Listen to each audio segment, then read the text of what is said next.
The Wild, the Innocent, the E Street Shuffle, all part of Jersey Shore GPS. That's on tomorrow. This is the Bennington Show. I'm Ron Bennington. There's Gail Bennington. Yo. I'm Ron Bennington. That was Vito's call to open the show. That was a good pick, Vito. Guess what, Vito? I'm giving you an A+ for the rest of the day. Good job. Thank you. Chris, I'm dropping you a letter grade because you forgot to promote the fact that I'm going to be at the Stand tonight. That's Ron will be at the Stand this Friday night with Wyatt Cenac, Christian Finnegan, Jim Florentine, Derek Gaines, Sarah Tolomash. This is an unbelievable show. Nice. That's a great lineup. Go to thestandnyc.com for tickets. I will. I'm hosting tonight and tomorrow night. Nice. Which means up and down all fucking night. But see, I have this thing because these other guys, they earn their living this way, and they try to do the Stand, and then they run out and do other shows and come running back to the Stand. Right. And I never kind of want to host, but I also feel like you want to let them be free. I'll cost them money. Right. If I don't do it. So I got to come up with an idea. Maybe I should just kill myself. No, that's a bad idea. That's a terrible idea. Like my younger brother, Chester Bennington, did. Oh. Thanks, everybody. That feels nice. Whoa. Everybody form a line. Kids today, they don't form lines. It's the worst thing about dancing. I know. You guys would have been drummed out of Philadelphia. We're running all over the place. Higgledy-piggledy. It's grinding. You got to form a fucking line. I got to form a line. You go back and watch Soul Train, and anytime when I was a kid, I would actually yell this, pointing to, they're forming a line! Because I just love when somebody would stroll in the middle, come down that fucking it's a good thing. Look. Yeah, it's great. But I would just be like, I don't know why they're not even forming a line yet this week. Now, Jersey Shore GPS. Obviously, we're going to do Bruce. I'm kind of jealous now that we didn't open with that song, though. But do you like what we did open with? You feel good about it? I feel great it's about it. It's a little more laid back, but it fits into the Jersey summers, which are it's very appropriate. Places that are warm. And you grew up a place that was warm all the time, Gail. But you never have the appreciation of summer. No, it's the same as people who only get it 8 weekends a year. People ask me that all the time. Oh, were you just always at the beach? And not really. I feel like the way I am this summer up here is much more like I have to go to the park or go to the beach or barbecue, all of that stuff. Like I'm really motivated to do that stuff because it ends. The west coast of Florida, the beaches are so empty that you could honestly take a shit on the beach and then kick your feet up and like a cat, so nobody sees your shit out there. But it is, and we do. Yeah, they're very empty. Yeah, and it's like it's because if you know it's there all the time. Why would you even bother? Mm-hmm. You know how often I go to the fucking Statue of Liberty? Never. I go every day, and I just go, God bless you. There was some billionaire was in trouble because he had this giant yacht, and he blocked the fucking Statue of Liberty with it. People couldn't see it. Bruce Springsteen and GPS tomorrow. By the way, 101 from Montreal at the end of this show today. 2 p.m. 2 p.m. You're going to love it, okay? You're going to love it, daddy-os. But you were saying Jim Norton saw you the other day and told you how much he loved doing it. He said he had such an amazing time. He loved Comedy 101. He's a fucking killer. He is. If this was the Old West, Jim Norton would dress in black wherever he went. He would. And just kill people. Natives mostly. Natives, yes. Of course, natives mostly. Justin was there. We don't even count that as murdering. That's just something we do's. And we do's it because we do's it, Chrissy. That's why we do's it. But Bruce Springsteen, where would he fit in greatest frontman of all time? Or is he more of a solo act for you? Vito, you're the person who sees him. Do you think of him as a frontman? I think of him as a frontman because I love seeing him with the E Street Band. I like seeing them on stage. I like the funny names he yells out at everybody during Rosalita Come Out Tonight. So would you say greatest frontman in America? For me, all yeah. Time. Chris? He's not the greatest frontman. Who do you put up out of him? Just have a conversation. Steven Tyler. He's the greatest frontman in America. Over Bruce Springsteen. Yeah, I mean, think I would say this. I don't think Steven Tyler's even the greatest frontman from fucking Boston. Peter Wolf is from Boston, my friends. And he's your favorite of all time. Yeah, he is. Yeah. But you're not going to put him above Mick Jagger, are you? For Springsteen? No, like I'm not saying singer or songwriter. I'm just saying frontman. For me, yeah, because like one of my favorite things at a Bruce concert is he takes requests by everybody brings a poster board. He runs out into the crowd. That's silliness instead of fucking cool. You want a rock star, not a fucking cruise.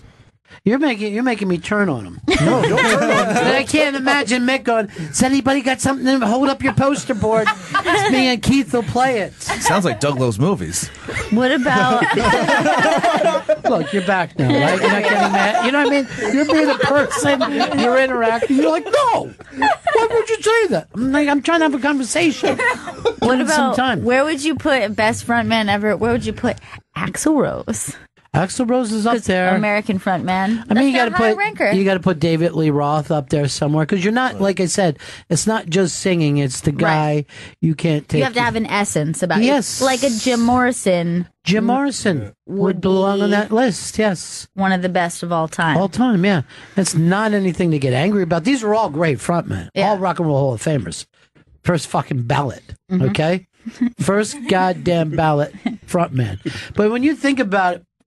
How many bands don't even have a frontman? The Beatles never had a fucking frontman. No. You had two that often stole the show. But they're just like, listen, the Eagles didn't have a frontman, the Byrds didn't have a frontman. Yeah. You'd be a great band without a frontman. Because a frontman, not only are you singing, but you're also your own hype man. Like you're dancing, you're getting the audience. Here's what you're doing when you're a frontman. If there's some guy in the audience not getting off, I focus on him and I get him off. that you can print. Okay? But the Oneaters didn't have a real front man. No. The Wonders. No. You know, what are you going to do? Frankie Valli, front man. But, it's a thin thing. It's a tough thing to work out. The Who... Maybe the only frontman is really the guitar player instead of the lead singer. Like people pay more attention to Pete Townsend than they do anyone else. Yeah, that's like where your focal point would be if you were at a Who concert. 100%. And it's hard because you see him. He's up there working as hard as he can. Freddie Mercury, great frontman. Yeah. All right, let's move on from that. Here's the other thing I think that's important in a frontman, and Bruce doesn't have to do that. He's missing androgyny, okay? Mm-hmm. He doesn't, you would never see him put on any lady's clothing. Much like a Jim Morrison could, or a Kurt Cobain. A Kurt Cobain would, Steven Tyler honestly does. You got to frill it up a little, and Bruce never frills it up. Although if you go back and look at the E Street Band when we were first playing that, look at the way they dressed exactly like 1970s pimps. Oh, really? Yeah, much more fancy. Black pimps in particular. And the Jay Giles Band would do the same thing. See, that's a good look. But I would agree. Great look. You don't want to come off too masculine ever in your band. Like, there does have to be a little bit of sexy femininity. But look at Bruce. There is zero femininity in him. Yeah. Zero. He's like man. And even Elvis had a lot of feminine things about him. 100%, yeah. That's why I like Perry Farrell as a front man. He's all over the place. Yes, he's all over the place. But you mean dress wise? Yeah. Yeah. But he's never with a handbag. You could wear, like Steven Tyler used to steal his daughter's clothes. That's right.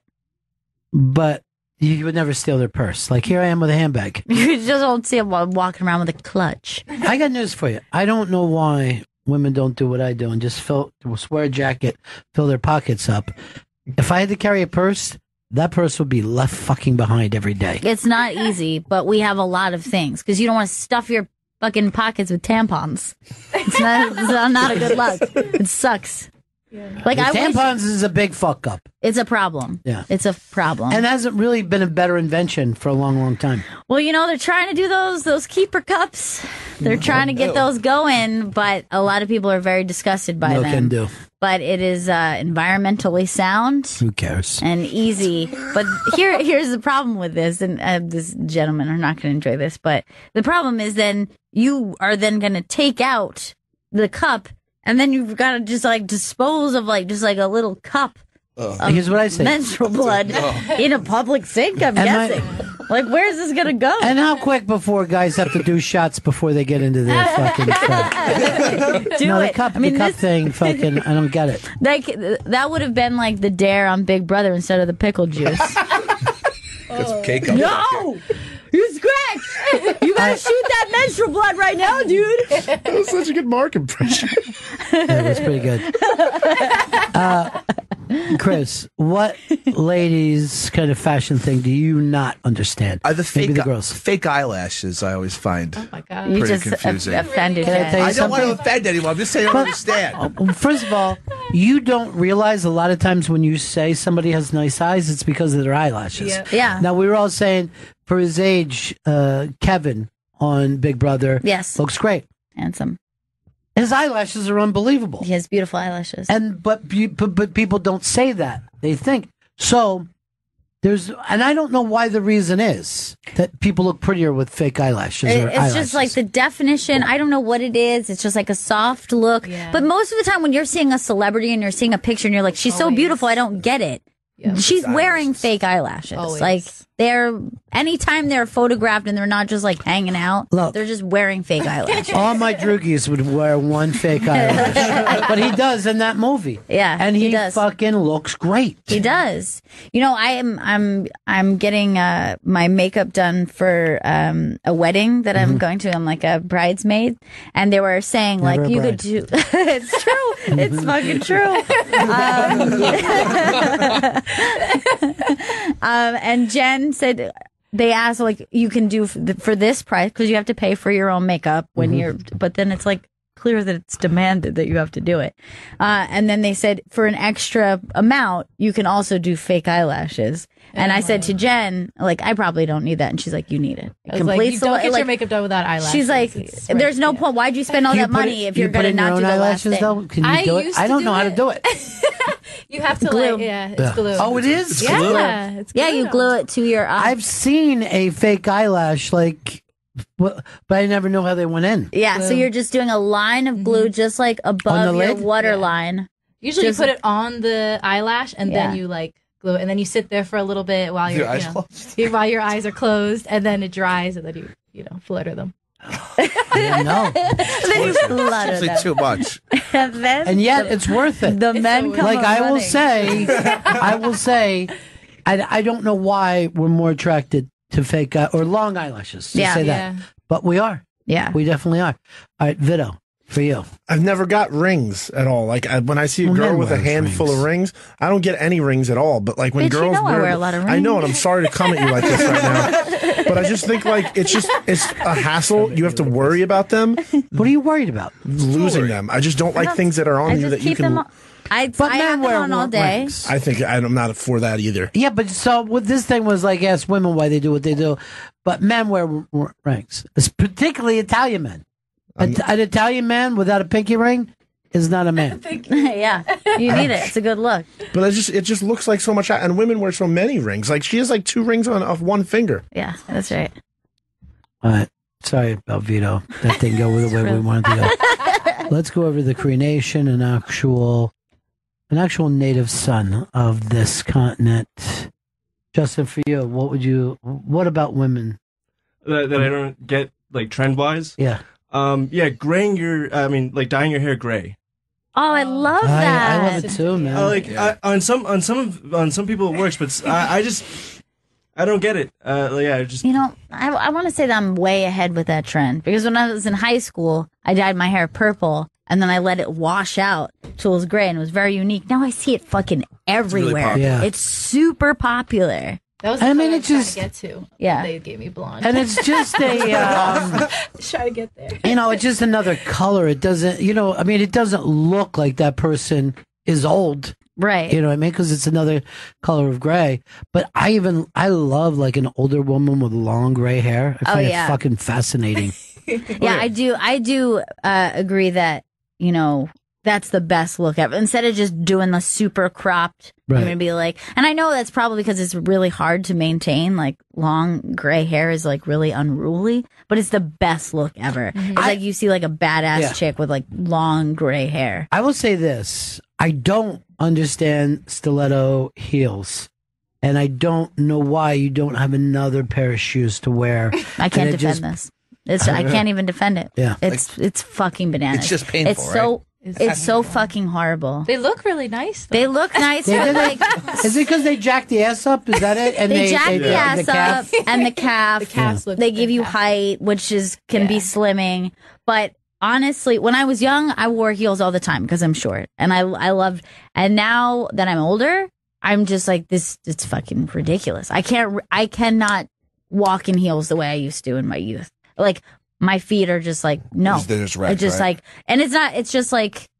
It just feels like someone's beat you to death, like but just the feet. It's so painful. And here's something. It's not just like, oh, you're balancing up on the spike, but then you have to realize that like, because you're up on the angle, the toes then jam. Like your toes are not flat like you are in a sneaker. Your toes are doing this. Like you're a fucking ballerina. And women's toes get fucked up over time, Bunions. right? Fuck yeah. Like right? boot foot is really the same thing as like the same High heel foot. is high heel foot. It's bunions. I had a friend in the high toe school. starts to go like this. I had a friend in high school. Her mom wore high heels all the time. She had indoor high heels because like her legs had just like formed into that position. Yes. This is She looked great when they were on, but you could tell like she needed them. She needed them. This is actually a real thing because I remember I had met someone and I believe that she was in like real estate, so she always like wore heels to the office, and for her it was uncomfortable to wear a flat shoe like a sneaker because her calves were like. It was like almost like the opposite, like it was straining her calf to go flat instead of going at the angle they're normally at. So she would wear heels at home. Yeah. That's so sad. It's really sad. It's like the Chinese foot binding or something. Oh, Ooh, yeah. There's a fucked up reason why they did that. Why? Like, but this is what my brother told me. Apparently, it used to make vaginas tighter. oh. Well, it probably Here's just the thing. on the pain, like Guess what? You just tighten up. In China, you can never get the vagina tight enough for those fucking needle dick fucks. They're the problem. Yeah. And why do they have so many kids? I would not be surprised if it's just an older brother fact, though. Just like complete bullshit. No, your brother. Just listen to your brother. He knows what he's doing. He's right. Man, He knows what he's I talking remember about. once I read this article and it was like, ladies, these are like 10 trends that men don't like. You love these trends, but men don't. And I went through and it was like literally every single one I love. And I was like, fuck yeah. Like I honestly dress more for women. Like I see more I like think all women peacocking do. to women than like, why would you dress for men? Like, look at them. Why would you want to dress take anything. for what they like? I will It's say true. this. I'm gonna dress for this guy and his fucking headband over here. You will never hear this from a man, right? Hey, I hooked up with that chick last night. The one with the beautiful bag? Oh my God. Yeah, totally. It's never happened. But We don't notice your fucking bags. Yeah. Ever. So then why even bother going through a thing and going, men don't like this? And it was like from hair to like makeup. They're like, oh, men don't like, oh yeah, long nails, like painted nails. I fucking love. I don't like, know it was if like all bright that's makeup. true, though, but I don't think it means as much to us as it does to women. Yeah. Like, I like when a fucking girl's rocking it out. I get it. But not in the way... I don't think it means as much to me as it does to other women. And when a woman says to me, I don't like to wear makeup, I'm like, great. Yeah. You know, do what you want to do to feel pretty. 100%. What I want is low self-esteem.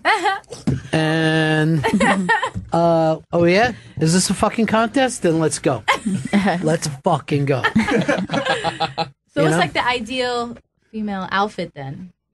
The idea of female Yeah, outfit like, for well, me, Yeah. halter top, Okay. hip huggers, long straight hair, smoking a joint. Everybody's look I think is from high school. Yeah. Would you agree with that, Vito? Yeah, like I was thinking about, like I like a girl in really tight jeans and like a red tank top. Why specific to the color? Oh, because he saw Rebel Without a Cause and wants every girl to look like James Dean. We got a break here, guys. Chris, Give me the plugs. Ron will be at the Stand tonight in New York City. Ron Bennington. Along with... It don't matter. Just come to the Stand tonight. New York City. It's the best time to get in. Is the August months are, any human being would be leaving right now. Not going like this. Where you guys from? Huh? You enjoying yourself? And coming up at 2:00, it's us in Montreal. You're going to love this show. That's for Comedy 101. And then this is the last day to get tickets for Joe Coy Unmasked. That's happening next Wednesday, August 9th, 1 p.m. Go to the ibang.com for a chance at free tickets. Is your mom going to make it? Yeah. We don't know yet. She said yes, but she doesn't. She has to ask her job first. I think they better say yes. I'll say yes. What about your sister and your mom's friends? Her friends know. My sister, yeah, and she'll probably bring some friends. My sister doesn't like coming with my mom alone. Why? Because she said there's a lot of cute guys that walk around here. Oh, Jesus Christ! So what'd she do? She slows your mom. Your mom doesn't want your sister dating? How old's your sister? She's 21. Oh, yeah. She's old enough to date. Yeah. Who's the cute guys? Handsome Johnny Tubestein? All right, we got a break here. One more thing. GPS Jersey Shore, that premieres tomorrow at 3 p.m. on Deep Tracks Channel 27. Wait, I asked you to plug everything, and then when I said we got a break here, you go, one more thing. We got a break, though. But you did that on purpose. Seems like we don't. Yeah. I did not. Seems like we don't have to break. We have to break. Let's talk about other things that girls like to do. So this is Bennington. Hashtag Bennington. Come wet your beak.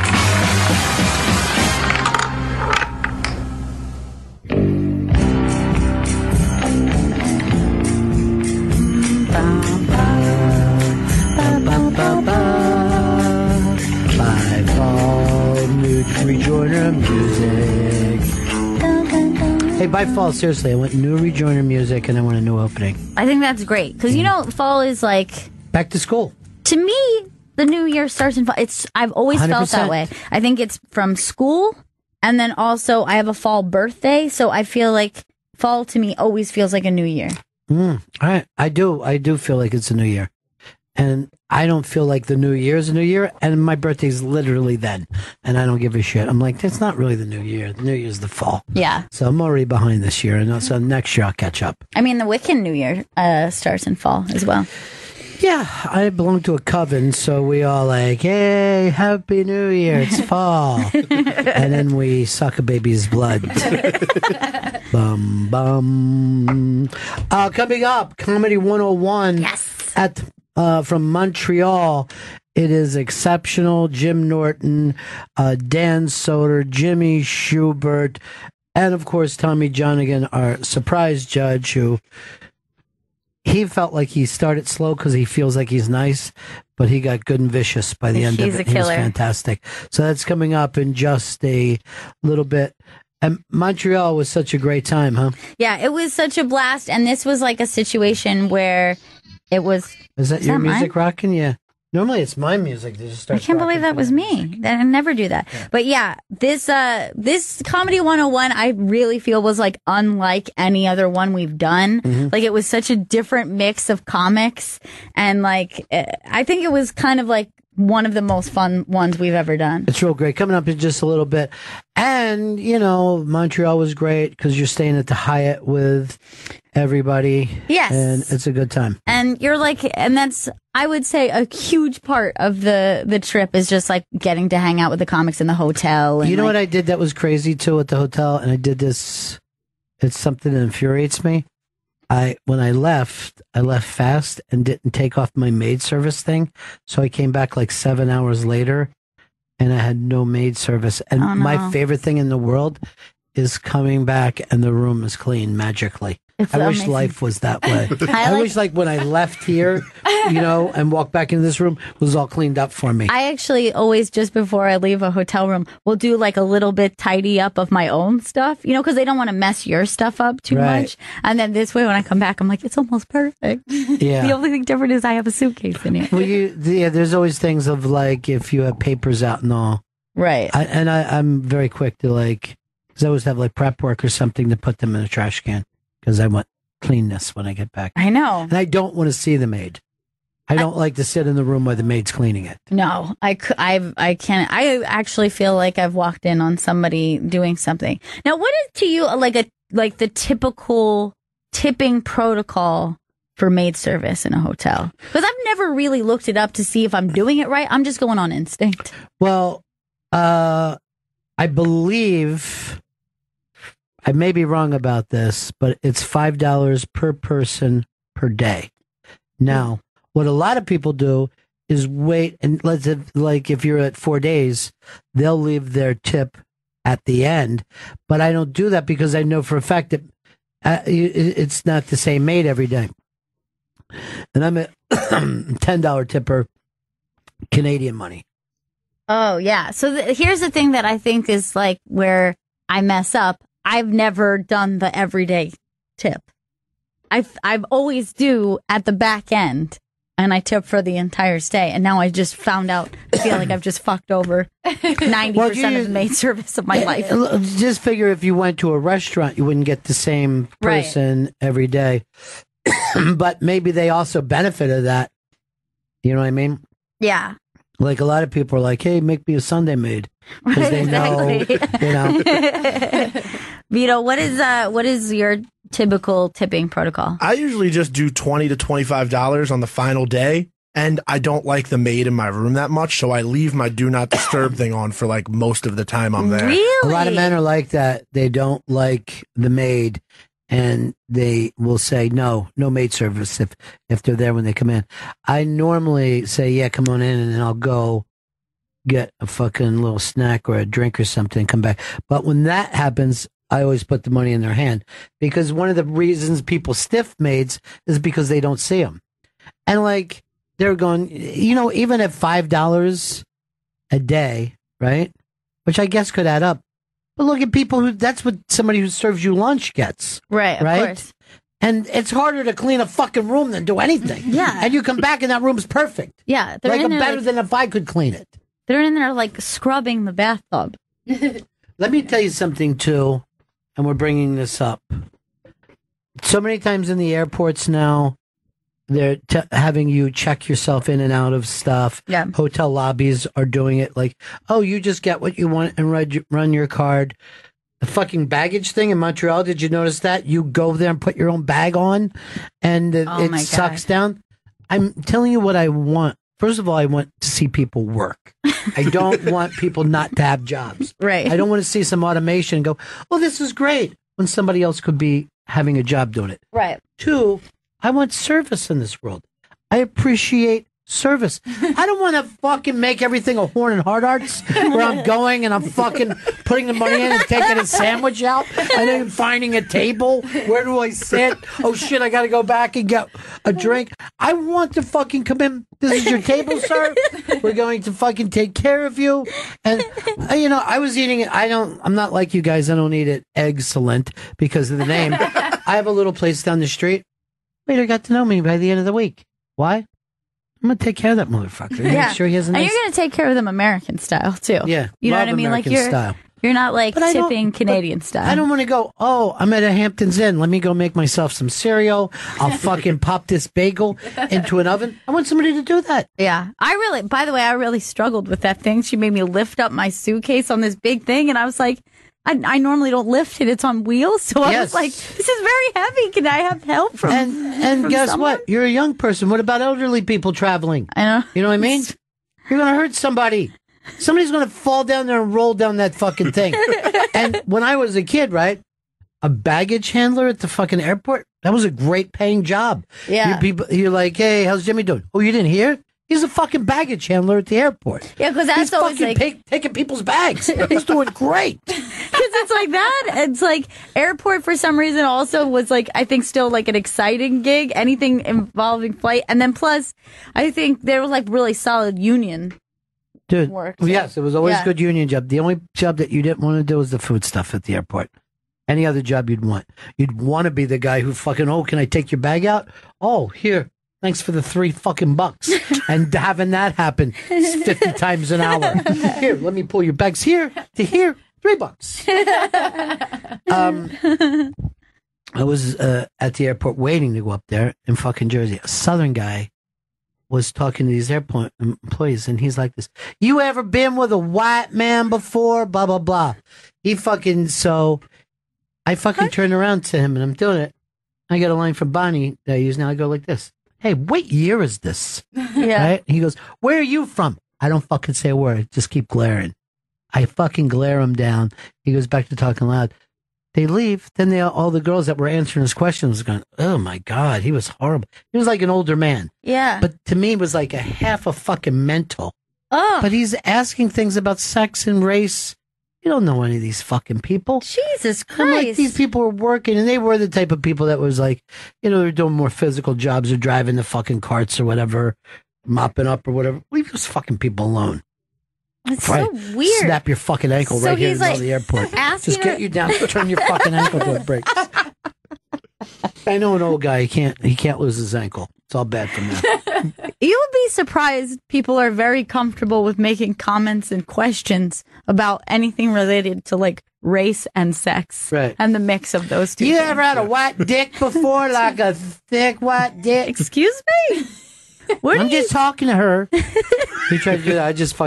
I was doing a glaring over my glasses like this. And seriously, at my age, I was still thinking, I will fuck you up right here in the middle of this airport. No reason for it. Other than like, I'm here too early for my plane. And the funny thing is Jack Vaughn was on my plane. Yeah. And what if he just comes walking down and he just sees me punching an old man? Just an elderly person. Just beat the fuck out of this fucking Any more fucking questions? Huh? How's this? You ever had a white fucking fist just hit me on the bridge of your fucking nose?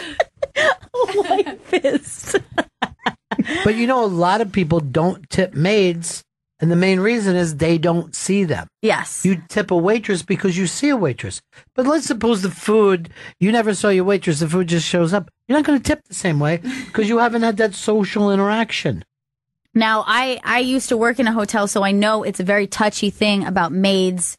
They're very afraid of being accused of stealing because obviously you immediately will be fired if for some reason. I always think they're stealing. So they get accused of it a lot just when people misplace things or who knows why else. I mean, maybe they want hotels to pay for things, but, it's very scary for them to lose their job. So every time I leave the tip, I leave a note you should. Thank you with an arrow pointing to the money. This is for you. Thank you for your service. Something like that.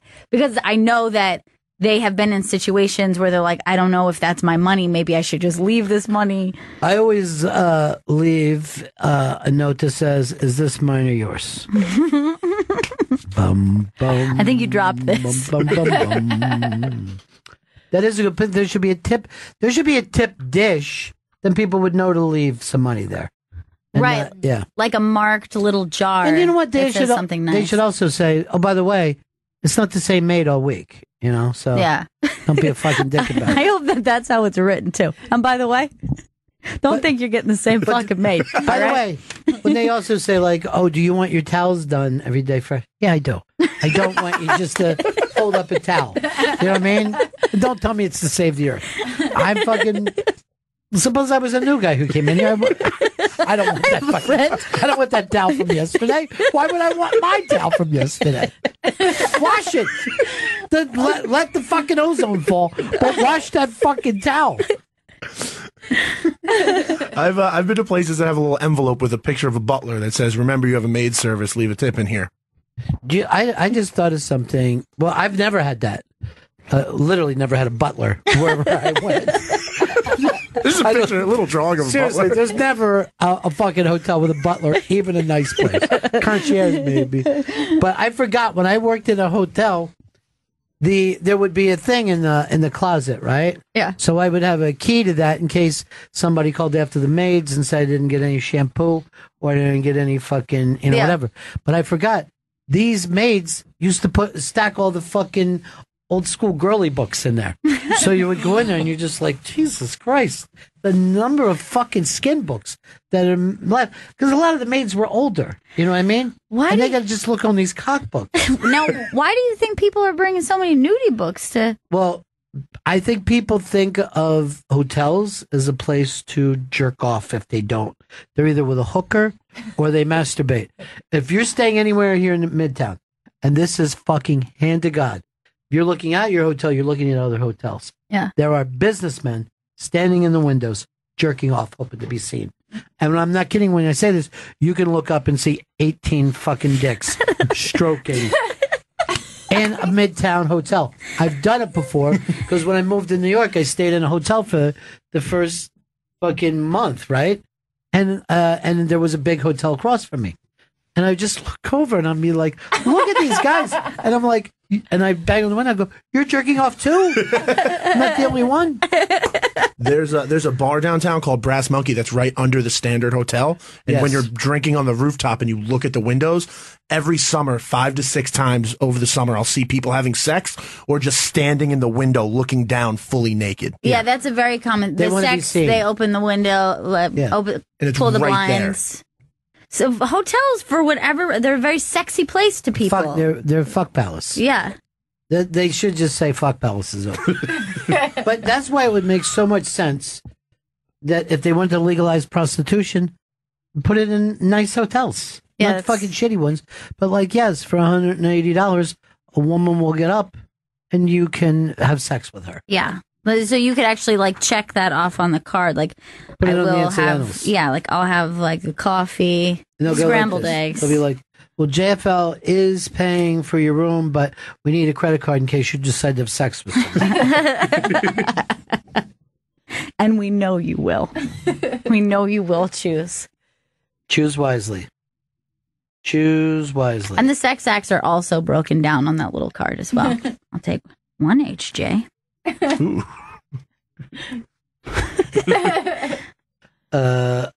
was the tip that you left at the end of the week? I went 25. Oh, classy! You beat me. I left 25 because like the 2 times I did let them come into my room, I was like, I waited a day and a half. Just came back to us. Did you work out that other thing? Yeah, here's a note. Is it on or off? Good. Here's a pre-written note.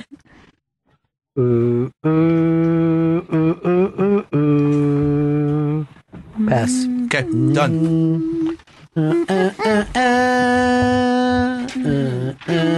Because I can't, I can't hang my hopes in a mite. Understood. And guess what? Already met. Got it. The message has been passed along. Yeah. Good. I love 12 Canadian, but it's 12 Canadian? Ew, because I didn't let them in the room at all during the entire. I don't like letting people in. I was explaining this to the girls. They didn't believe me. I go, most of the guys I know, most comics, will not let people in the room. Do not disturb as soon as I walk in the door. So what do you do for towels and soap and all that? You call down for them? You inconvenient bastard? Because now you're asking for extra shit. Yeah, now that's an extra. So they have a way of doing it. Now here's the other thing about that thing is the woman is always worried with it. There's always like, I'm hanging around longer in case they want their room clean.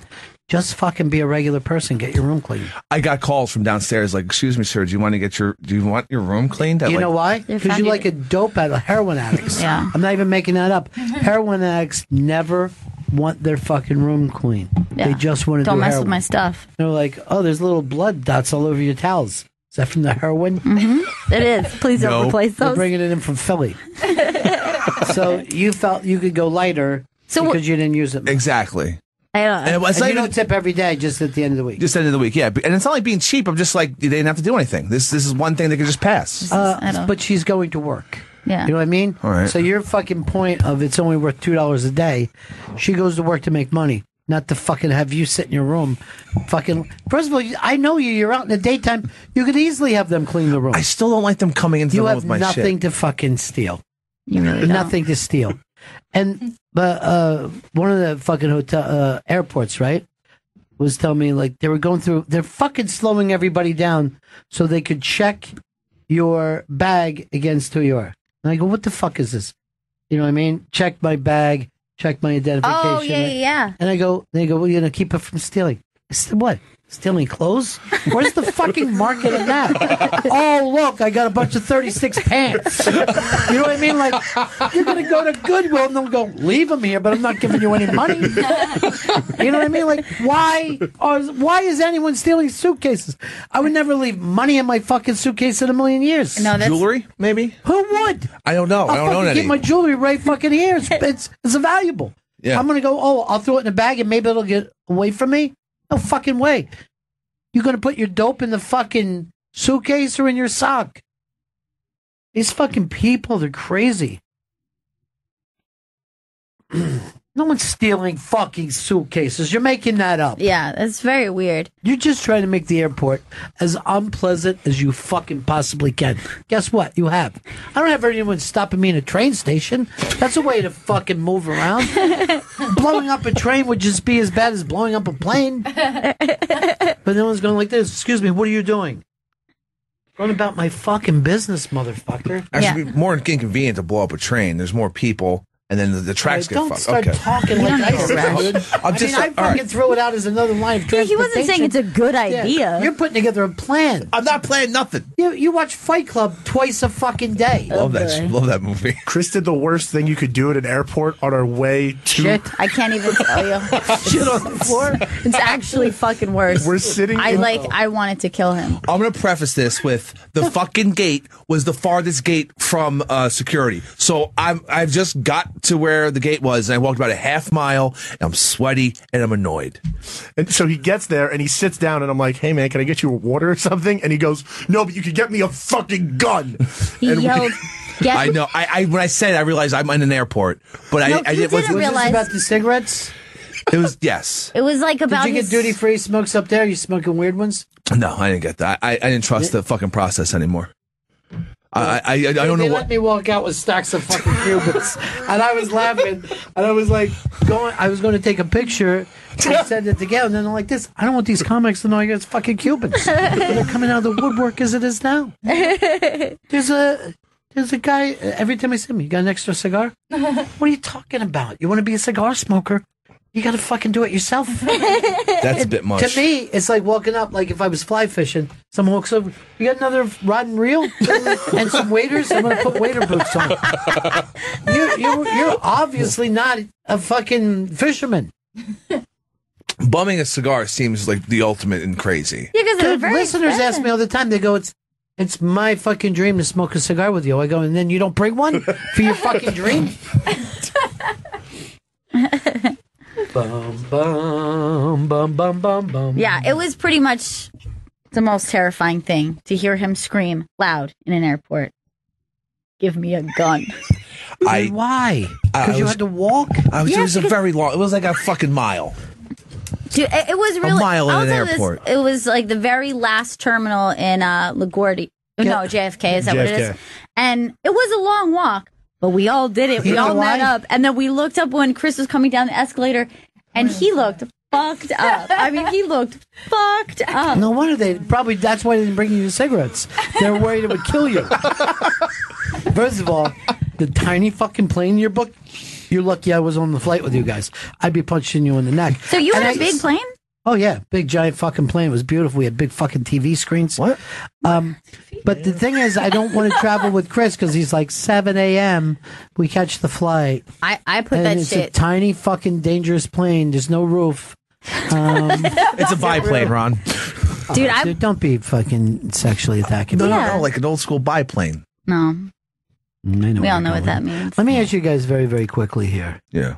Because you know how I bitch about, this younger generation wants to binge everything. Yeah. I've been binging a lot. I'm not going to lie to you. Okay. I binged through the Ozarks. I love it. It was feverish, and I couldn't stop myself. And I was actually thinking, I did give this a couple days. No. You can't. Put it right back on again.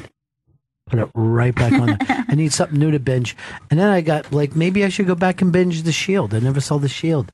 There's some people bringing that up. I was just thinking of that, too.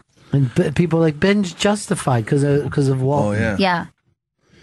I think coming out on Netflix today also is the Wet Hot American Summer sequel.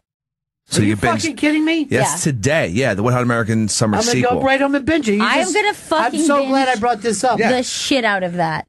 Now, I have to ask you, when you guys are binge watching a show, good. Do you watch the opening title sequence where there is a song every single time? Like if you're watching 5-6 episodes in a row. All right, I'm going to go first here. 100%. I do it. Sometimes I'll even hate that thing, but I'll still do it. It's like a weird thing. It really fucking bothers me. And then I think one of these services, maybe Netflix, started doing a thing where it automatically skips over it.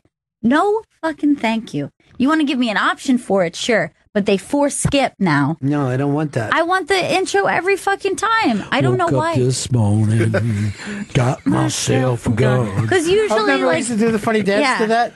Woke up this morning. We used to have the weird thing where we would just get up and just start to, but really slowly go around the room. Inching. Wow, wow. Wow, wow. I forgot all about that. Yeah, dude. Like I and usually most songs I have like either a dance that goes with them or like some sort of parody that I've made up to the instrumental. It depends. So I have a ritualistic thing that happens that I like to do, and I want it every time. You know, from that one scene, you can see Vito's house. Would this have been your dream show to be on, Vito? Yeah, I mean, like, you'd have been good on it. He would have been so fucking good. He'd have been killed off by like season 1 or 2. Yeah. Really early. I remember when the He would Vito... have been the fat guy's gay lover. the fat guy was in Vito. I know, Vito. And when You are gay Vito. I was gay... He would have been Johnny Cakes. Vito, I got news for you. You probably could make it as an actor. You got a lot of personality. I wouldn't mind being like the bigger like mobster kind of guy in these type of shows. Oh, you'll be like, bigger no matter what like you the do. side You know guy. what? I mean, that's granted. I mean, But here's the you thing. just have to gain weight for the role. You know the difference? Like a real actor would never go, yeah, I would take that type of role if offered. Real actors go out and work, right? They're not like you who go, oh, I definitely wouldn't turn down The Sopranos. Somebody comes to me with a Sopranos offer. You'll see one of those guys in from The Sopranos in a fucking kids movie, in some kind of a wacky science fucking Mr. Science show. Yeah. They don't care. They work. That's why that Walton Goggins, he's in all kinds of stuff. Yeah. And then people finally went, you know what? This dude's good. Is he our best actor? He's good.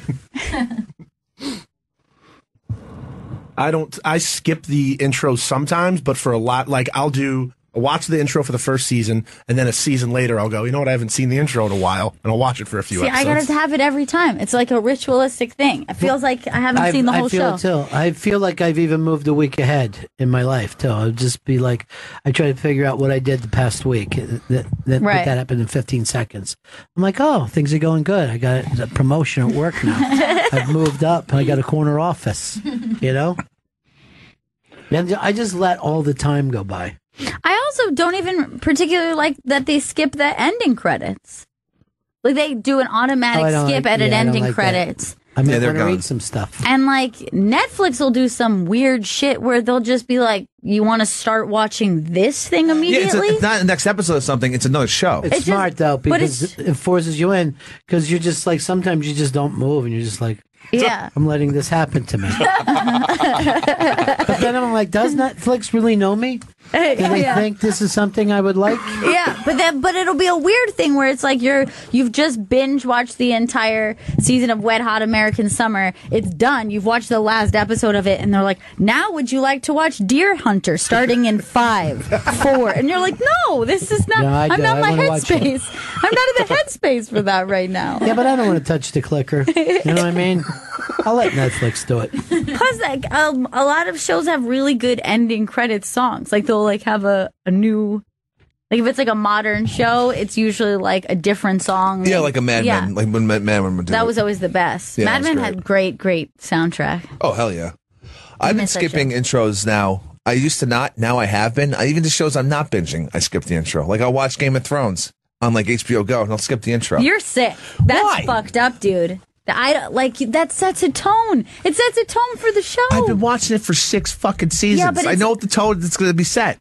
Dude, I have so many like ritualistic things with shows I really like. Like I literally have I put my little salt lamp on. I'll like light my incense. I got to hear the intro. It's like I need to I get in a zone for something like that. You both are nuts, but in 2 different ways. But I do watch the intro. It is part of the package. It is part of the package. You know what? The kind of people I hated in my life in the vinyl days are the people who would take the needle and fucking put it down in the middle. I'm sorry, either we're committing to listening to this album or we're not. It's not a fucking 45. They're just jumping in and like going to the hit. They would go in, oh, I want to fucking hear Piano Man. And then, dude, you're gonna have to fucking put up with 2 shitty fucking songs, and then we get the Piano Man. You're gonna have to make it through fucking Captain Jack or whatever that fucking weird song is. Is that the name of it, Vito? Captain Jack? Yes. Thank you. He knows everything about Billy Joel. Jen, what's the last show you binge watched? The last show I binge watched Tyler Perry? was That's racist. Well, I started Ozark, the first episode. What'd you think? nice. Scared shitless? It was really good. I like the wife. I love her. Oh, she's great. She's so good. And it's juicy. I'm like, she's fantastic. You know what? Can I change this? I love to hate her. Yeah. I love to hate her. I always think she's a bad person. Right. And I love to be like, I can't stand her, but I do love her. That fucking movie she did with Philip Seymour Hoffman, and they were brother and sister. Yeah. What was the name of that? Yes, she was. Remember what I said to you? Remember on Monday when I couldn't talk about Sam dying? And then later I told you that story about going to, I'll never forget this, the 92nd Street Y, and to see Sam Shepard speak. And Philip Seymour Hoffman is the one who brought him out. And then Sam Shepard was reading True West, reading it. And I told you guys that story earlier this week. And it's been crushing me ever since. I'm like, I guess I'm just at the age now that every hero dies in front of me. You know what I mean? Like, I wish I was young enough not to know how great fucking Sam Shepard was and is. Anyway, it's not going to leave me. This is a hard one. It was a really fucking Here's bad two one. things that were hard. Losing Sam Shepard this week.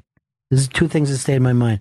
And Chris not having his room cleaned. Yeah. That was two tortures I me. didn't want to get put in with the Sam Shepard. Dude, thing. I just see him in a different way as a disgusting man now. And I feel like, some things happen to Chris. It's not his fault. Yeah. But here's the one that is your fault. It's part of the fucking service. And by the way, he doesn't need the towels because he isn't washing. I am washing. You're not. I saw your greasy fucking hair. How many showers did you take in Montreal? Be honest. Don't lie. Don't make it a bit. Be fucking real with me right now. We got in we got in Thursday. Yes. I took one. We left on Sunday. Took one Saturday in the middle of the day. Didn't smell like it.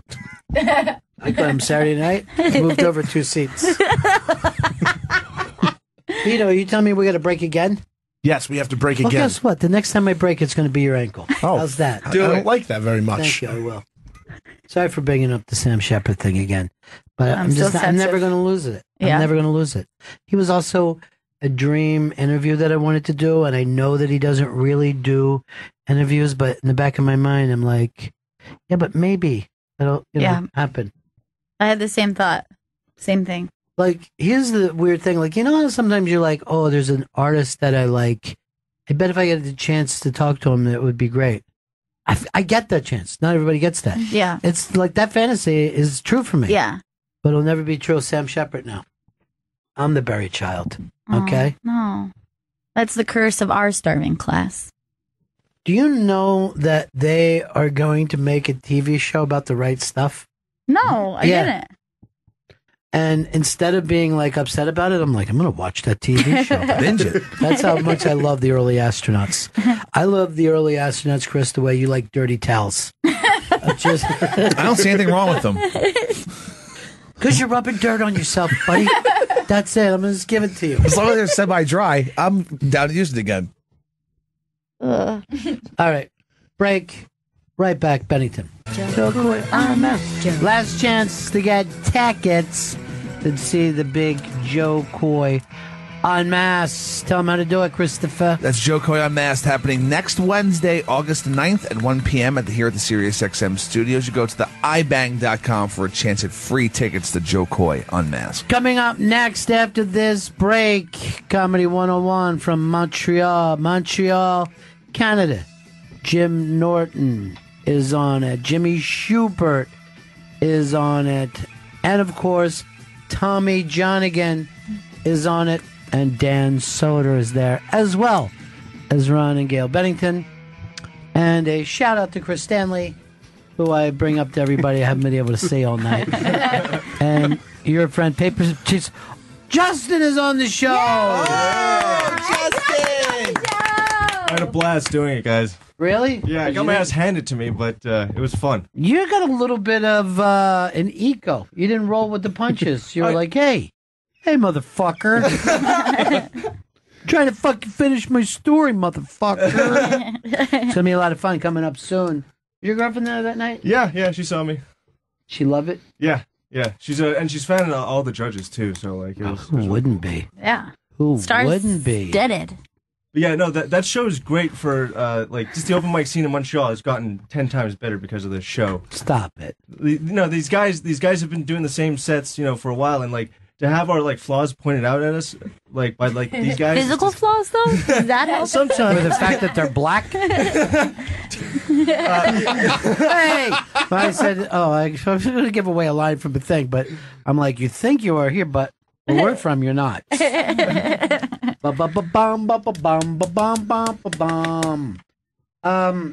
what do you want to talk about before we get to Comedy 101? I'm going to be honest, we got some time to kill here. Business Insider, the popular website, they decided. Hold on. That is enough. I'm so mad we can't say the other F word. You're like a housewife who sells fucking Tupperware. Guys, have you heard? We actually don't even need to go on. We could just focus on that for a little while.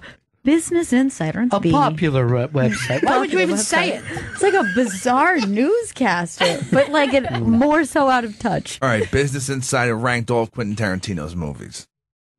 And I disagree with it heavily. Number 9. Do we want to go through this? I don't even know what he's talking about. He's saying that Business Insider took all of Quentin Tarantino's movies, ranked them. Do we agree with their rankings or disagree? Okay, so number 9, we know it's going to be his Austin movie, Grindhouse. So Grindhouse is number 9. Yeah. Death Proof, yeah. Yeah, okay, Death Proof. The whole show, the whole movie is called Grindhouse, but for some reason we're supposed to divide it in half. I'm sorry, I don't do that with most movies. Or else I'd think a lot more of Stripes than I do. Because that second half gets stupid. All right, so that's number 9. Number 9. Would we be better to go to the... I'm going to say, would we better go to the top or to the bottom? I say let's go bottom up and work our way up to the... So, for me, I'm going to say his Civil War drama starring Jamie Foxx. Anyone else have their idea? Yeah, Django, I like that. Django Unchained. I would put that one kind of on the lower end of the spectrum. It could be the one that he made last year, too. People are rough on that. Were people rough on that? Yeah. Because I definitely would not put that low. No, I agree with you. I'd put that middle. But and that's a compliment. In terms of the monies, it probably did one of his... Anybody else, what they have their next to last favorite Quentin Tarantino? I'm thinking just Business Insider, what they'd put, and I'm going to go... Don't overthink it. I'm going to go Jackie Brown. Jackie Brown is a great movie. And it's a fucking great It should film. be top 3 or 4. Jen, you got anything? What would you put there? I didn't really like Kill Bill that much. Okay. So 1 or 2? I think Django was better. That was like Kill Bill 1 or 2 is your 8th? 2. Okay. 2. And Justin, have you seen a white man's motion picture that Edison invented? Has that made it to the Great White North? Not yet, but yeah, I'd have to say Jackie Brown. You guys are idiots. You guys are drunk idiots. Did any of us pick the correct one? Yes, 2 people picked the correct one. Well, what is it? Jackie Brown at number 8. Oh my God, Business Insider. Highly disagree with that. It's a popular website, I hear from people. Not anymore. Not after this shit. So we got Death Proof and then Jackie Brown. Okay. All right. So now I'm going to say Django Unchained. Correct. Django Unchained. Yeah. You don't let anybody else vote. So I had a different answer, but that's fine too. Death Proof. All right. Death Proof, and then what? Jackie Brown? It's Death Proof at 9, Jackie Brown at 8. Let me tell you, I watched Jackie Brown not too long ago. It's unlike other Tarantino films, but it's a really fucking good film. It is a really good movie. I'm surprised that it would be that low on it. And when Samuel L. Jackson just opens a trunk and kills the kid from Fridays, I could literally cry. Yeah. I could literally cry. Okay. I'm going to say now, I'm going to make mine. And it was the movie, I believe it was called We Got Hitler, was the name of it. I was going to say that's my personal thing, but after hearing this Jackie Brown business, I don't know what to expect. But I would obviously think Inglourious has got to be like after that. So Inglourious is Raw. Inglourious, anybody else? I'm going to guess Hateful. Oh, yeah. Fuck, you're right. He got it. Am I correct, Chris? You are correct. Whoa! Yay! Fucking Vito's crushing this. He's for the money. He's for the show. Vito's got Django Unchained. Hateful Eight. Very good, Vito. Smart. All right, now the movie that they call Inglourious Bastards. Anyone else have a guess for number 5? Kill Bill 1. Anyone else have a guess for number 5? Kill Bill 2. Anyone else have a guess? By the way, at any time now, for time, let's just do it. Number 5, according to Business Insider, Reservoir Dogs. Okay, good job. Good job. What the fuck? Look, this is something even Tarantino would disagree with. This is so bizarre. There's not a list in God's earth that Dogs is at number 1 and number 2. I know, 100%. I got no problem if you're fighting over number 1 or number 2. I get it. Wow. So they're Wait, drunk. did anybody say Reservoir Dogs? No. Then why didn't you let us keep fucking going until we got it? How do you not host the show? How do you not host the show? This is your time. Business Insider, the show. You fucked up completely. You could have us keep going until we guessed. Oh, God, he takes the drama out of this fucking business. Why don't I just read them off now? Because that's what you're practically fucking doing, Chris. You've taken a show that America loved, guess what Business Insider thinks about Quentin Tarantino. You wiped your ass with it and go, wait, why flush it when I can just hide it behind the tank? That's what that stink is? It's Chris hosting. What you smell through your satellite radio is Chris hosting. All right, Jesus Christ. The next one's Inglourious Bastards, right? Nope, keep guessing. Kill Bill by 1. Sin City is not. He directed Never a scene. mind. He directed a scene. So stop looking on your fucking phone. Stop it. That's a cheat. Why don't you just look up Business Insider? If you're going to look it up on your phone, go to Business Insider. Wait, where were we right now? So Janet just guessed Sin City. Guess number 4. Did you just call her Janet Jackson? I heard Janet. You said Janet Jackson just Damn guessed- it, Janet. That's racist. That's not Janet Jackson. You're fucking racial. I'm not She's racial. Miss Nasty. All right. Miss Jackson if you're nasty. And I am nasty. Inglourious Bastards is not it. No. Did anyone say it? No, not yet. Kill Bill Volume 1. Correct. Okay. Now we're down to the top Now, 3. by the way, I will agree with this. Kill Bill Volume 2 is superior to Kill Bill Volume 1. And I love Kill Bill Volume 1. Yeah. But the dialogue in 2 kills me. I know. I think I still put 1 first over 2, but I love 2. Well, that's because you're a functioning alcoholic. When he But explains, when she fucking gives him the thing and he's going to die, and she cries and says, "Because I'm a bad person," he goes, "You're not a bad person. You're my favorite person. I know. It's so sweet. I'm just a little bit of a cunt sometimes." Yeah. And then the thing where he describes that fucking Clark Kent is the costume, not Superman. Mm-hmm. Fucking never thought of that in my life. And Clark Kent is the way he looks at us, like geeky fuck. I always hated Superman. I always saw him as an alien. I see nothing different between Superman and Predator. Superman and Alien. Okay? Yeah. He's a fucking dangerous alien from space, and he needs to be destroyed by human beings, not controlled by them. I feel the same way about these AI robots. Oh, our life will be better because they're going to fucking take care of us. Fuck you. We take care of you. You're the fucking pet, not us. Anyway, we got 3 left? 3 left. So what we have left, I'm going to say, now we're going Inglourious? No. Jesus Christ.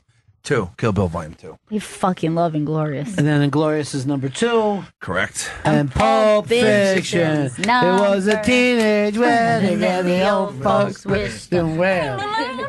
By the way, I want to just say to every cocksucker who started trouble with me in the 90s, this fucking list is the list of an auteur, okay? You can fight over what's better or worse, but they're all great. And I watched Death Proof not too long ago, and I enjoy it. That Australian girl riding on the front of that fucking car? Yeah, it's crazy. And, what was his name? Stuntman Mike. It's a fucking great character. One of the best characters ever. And he's just talking about Smokey and the Bear and all that old oh no, they call him Smokey and the Bear. But he was like, yeah, it was Robert Ulrich's fucking Stuntman. Just these weird names. Right. Yeah, I love Stuntman Mike. I'd like to pick up the nickname for myself. But that's like a pretty cool list, is like when your worst movie is pretty fucking good. I think it's good. I know a lot of people got mad, but if it would have ran on its own without that other... I agree. The double feature. Planet Terror. Planet Terror. Planet Terror. What is your fucking problem that you can't make 2 syllables every It's the once slurring. in a while? The slurring's the problem. Don't. Suck that spit down your fucking mouth. Ew. By the way, his saliva is poisonous. Really? He lets meat rot in his mouth. You're like that. You're like that dinosaur in Jurassic Park. They killed Newman. Yeah. Yeah. That's a good impression. Scared the shit. I felt bad when Newman died. Oh yeah. In So real life. helpless. Yeah, but you know what? We get to these fat, but why does he get candy bars all around them? And Jolt Cola. They got Jolt Cola on an island. They're able to fucking I'm get gonna in. be honest, like working in that environment seems so annoying. Between him, fucking like Sam Jackson's Smoking the whole time. hold on to your butts. It's the worst. There's fucking dinosaurs everywhere. Yeah. That's the worst part. That's literally the worst part of the job. You're totally so a right. dinosaur can show up at any time. At that point, you're like, yeah, I'll deal with Newman. You know who I do like is Joe Coy. I love Joe Coy. You can see him because he's getting unmasked next Wednesday, August 9th at 1 p.m. at the Sirius XM studios. Go to theibang.com for a chance of free tickets to Joe Coy Unmasked. Who was the AM radio guy that pops into your head every once in a while? Why can't you be yourself when you read? I don't know. It's hard because I slur the words so much. So don't slur in real life. Just try to read something and just sound like Chris at the same time. Just try to read it. Okay. Joe Coy Unmasked is happening. You would never do that in a million years. Just like read it as you talk. Joe Coy Unmasked is happening. Hold on. What if I just said to you, dude, is there anything for me to do next week? Oh, yeah, you have Unmasked with Joe Coy. I'm a regular person, okay? So I'm a regular person. Okay. And I'm going to say, is there anything for me to do next week? And you give me the same thing, but you're Chris. Okay. All right, so ask again, just so I get my headspace right. Hey, fuckface. Yes, Ron. Is there anything for me to do next week? You have to host Unmasked with Joe Coy. I'm a regular person, dude. Who's gonna fucking go there? Okay. Not host it. We're not offering the listeners a chance to host Unmasked. Chris! Remember the part where you're reading but you try to sound normal? Let's still let's do do it one that more time. as the bit. I just want you to know something. Yes.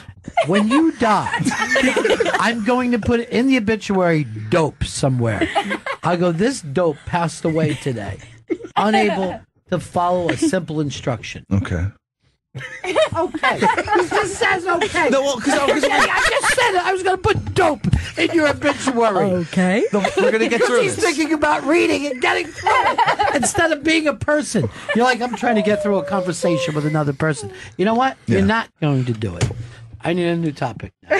New topic. God damn it. Comedy 101 coming up in a couple minutes. I'm Chris Daddy. Maybe I'll stop by in the Sirius XM Funny Car. If you're lucky, you might get a picture of me in my racing jacket. Give me another topic, guys. What's happening? All right, so I've got one for you. Okay. This seems to be a reoccurring thing, but what is like the worst example of a band gets totally popular with a one-hit wonder and it sounds entirely different than the rest of their catalog? Because it's a very common thing. I've got the definitive answer. Really? Mm-hmm. So maybe we should go to you first if you feel like yours is definitive. Why don't I'll bring up who I was thinking of in this scenario, and then we will go to your definitive. The pop hit of the late 90s by Sugar Ray, I just want to fly. None of their other music before that time sounded fucking anything like that. But guess what? All their music after that. Yes, that happened, and they were like, they tried to write some stuff that was like their old stuff, but every fan that they had gained from that, they had to eventually, a year or two later, be like, every morning there's a halo hanging. We're going to do the thing you liked. They gave us money. Shut the door. Shut the door, Dory. Don't say a word. I would go so far that I think this was actually a song of the summer. It was, and I feel what happened was they said, Sublime did pretty well with that What I Got. we could do something like that. But none of their other songs sounded anything like this. And you know this when you're a young kid in middle school and you went, I'm going to buy that album. Yeah. And then you're like, what's the rest of this stuff?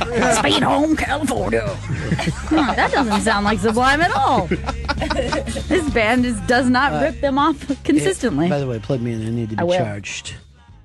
I got one for you. It's a great song. It's a great band. But this song, way different. All I can say is that my life is pretty strange. 100%. Yeah. You're right. That song is really great, but the rest of the album could never really match that. It was just a total different sound. Then later they did that song Change, which kind of sounds a little more like the band that you expected. And unfortunately for them, this is a fucking really great, It's so good. We're too into this song to be able to have the conversation. All right, you're right. But maybe you guys don't know this. He came out from Indiana, and I think either knew before or kind of was somewhat adopted by Mr. Axl Rose. Oh, yeah. And I think Axl sings either on this song or another one. Oh, really? But you can hear even the way, when we come back, think of Axl. That's enough crazy talk. Let's go over to Chris Stanley now. He snorts his snot back up into his nose before he does a live read. Chumbawamba was a band. Did they do anything else, though? They had an album, and they didn't sound anything like this. They're like an anarchist fucking punk band. I'm going to be honest. I know this for a fact for the same terrible reason I knew it about Sugar Ray. I actually bought that album when I was in middle school. And I was just like, there's not enough Get Knocked Down. But by the way, we need to say Chumbawamba. You know what I mean? Like, there's no reason to get popular with that fucking name. Sometimes one-hit wonders are the best fucking songs. They really are. They're the most sing-along songs in history. Yeah. He drinks a whiskey drink. He drinks a vodka drink. He drinks a lager drink. He drinks a cider drink. By the way, this might be the most Chris Stanley song I've ever heard. Oh my god! This song fucking fits you better than that shirt. Because he's always pissing the night away. By the way, as an American kid hearing this, I was like, that's a bizarre lyric because I didn't know that meant like getting drunk. So I was like, this song is pretty weird, but I like it. Pictured someone urinating. I just thought that she was saying they drank so much that they had to pee so much. I just didn't know that getting pissed was a phrase that they said. Yeah. But I like when you're a kid, you're just like, okay, cool, I'm in.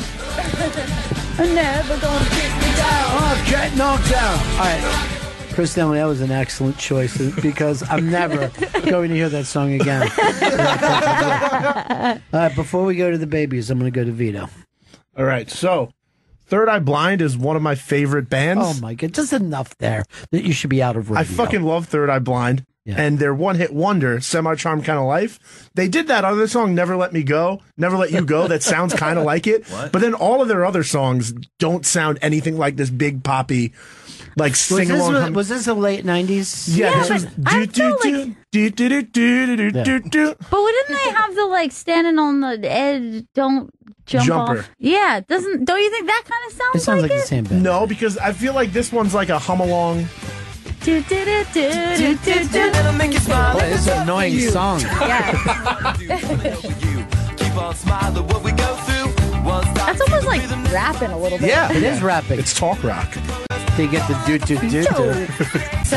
Wait, why would you say this is one of your favorite bands? I don't know, I just really got into them. I saw there's them. really good bands. I've seen them live. It's Chumbawamba. I saw them live. It was a great experience. I'd rather go to Chumbawamba. I'm going to be honest. I think I would too. All right, so Gail, I'm going to let you pick. Do we go to which one of these two youngins do we go to first? Let's go to Jen. Jen. I never really listened to bands when I was younger, but I do have a singer. Sure, that's fine. Perfect. Yeah. Perfect. Okay, good. Vitamin C. Vitamin C. Yeah, I forgot Vitamin C existed. Yeah. Her new music, her last couple songs were in 2014, and they don't sound anything like her beginning. Like Graduation was her song. Yeah. Smile. Graduation was a huge hit, right? Yeah, in '99. Totally forgot she existed. People still do slideshows to this. Why? Like of my senior graduating class. I get it. She just said slideshows.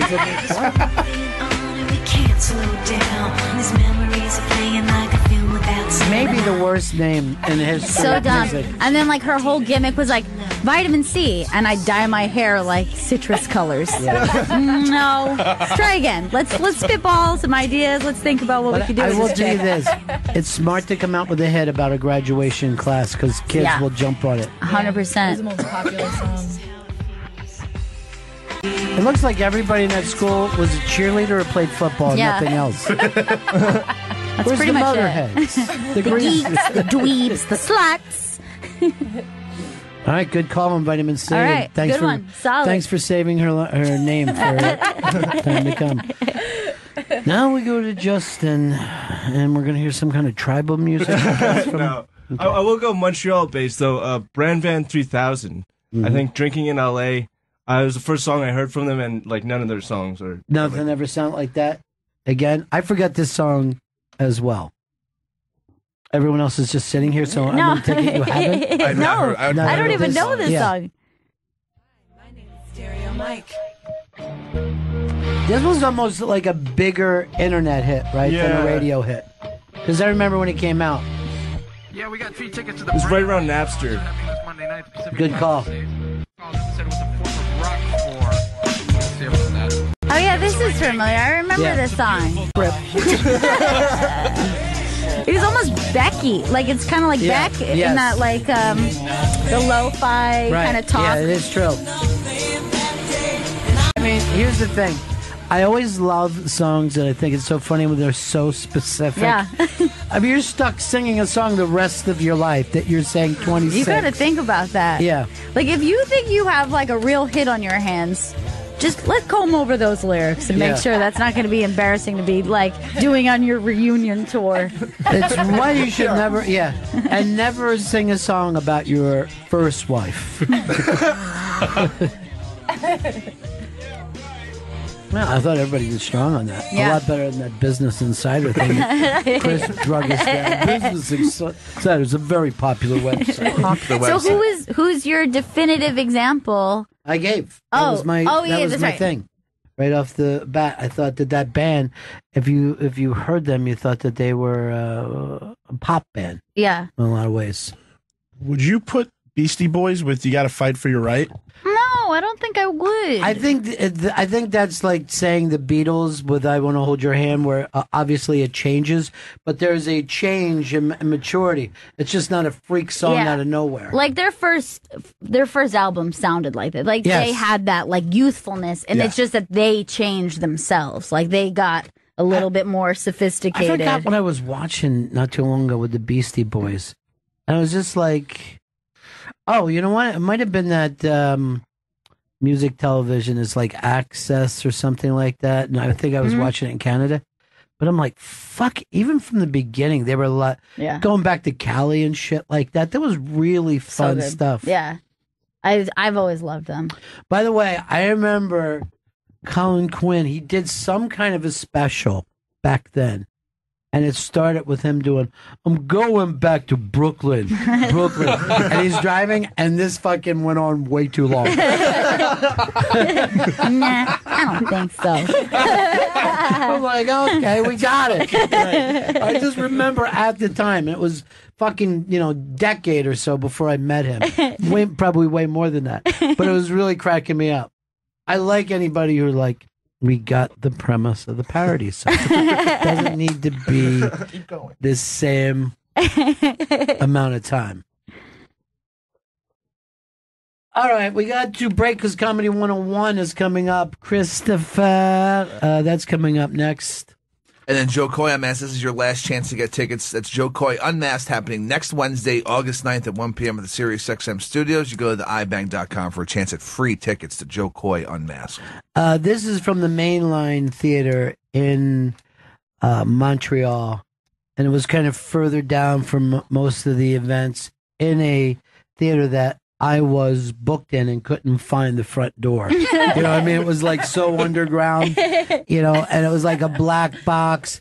And then the green room was all funky and stuff. Yeah, it was really badass. When we came up through the back, we had to go up this rickety fire escape to get there. And it was really great. You know what I mean? It was such a cool room. It's exactly the kind of shit that you want to do when you're performing, Because it feels like, okay, Gildan Belushi would have been here. Absolutely. You know what I mean? It felt very punk rock. And to have, to have Norton finally do the show, have Jimmy Schubert do the show, which I've said this off the air, I don't think on the air.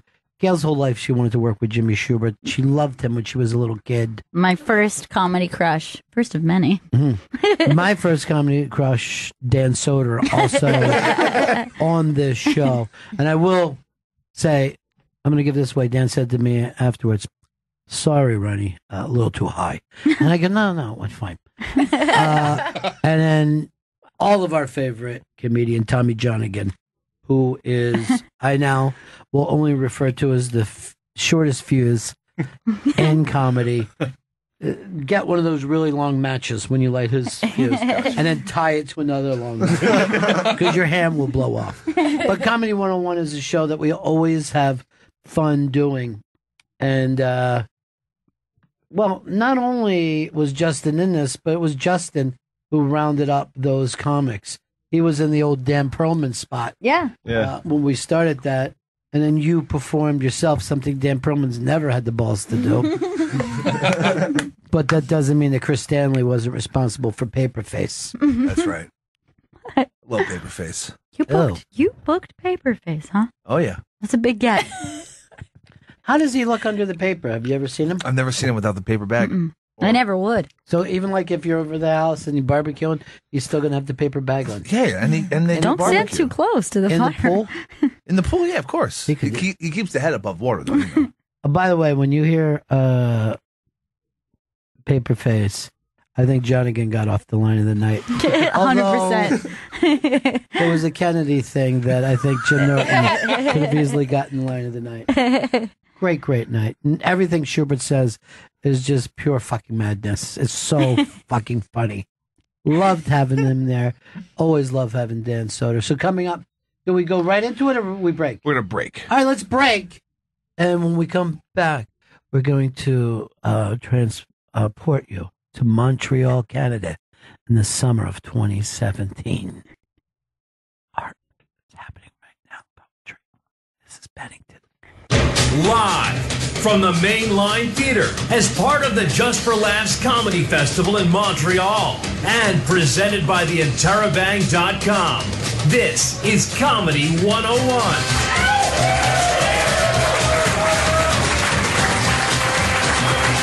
And now, here are your hosts from The Bennington Show, Ron and Gail Bennington. Yes! Montreal!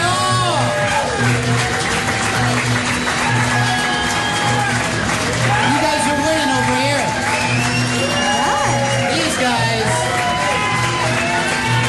These guys really stink. I like them. I like this one. All right, guys. Welcome to Comedy 101. I'm Ron Bennington, and this is Gail Bennington. Yo. And I am Ron Bennington. Now, tonight is Comedy 101, and we'll tell you how that works. But are you guys enjoying the festival so far? Are you having a good time? Big shows? This is always an exciting sighting to see in Montreal. It's the man they call Mr. Comedy. Jeffrey Gurian is here tonight. Jeffrey, stand up. Stand up, Jeffrey. Stand up. Take a bow.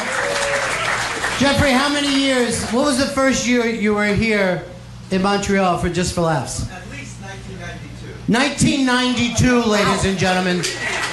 And he now is slowly starting to look like the logo. So, that's a fantastic look for you.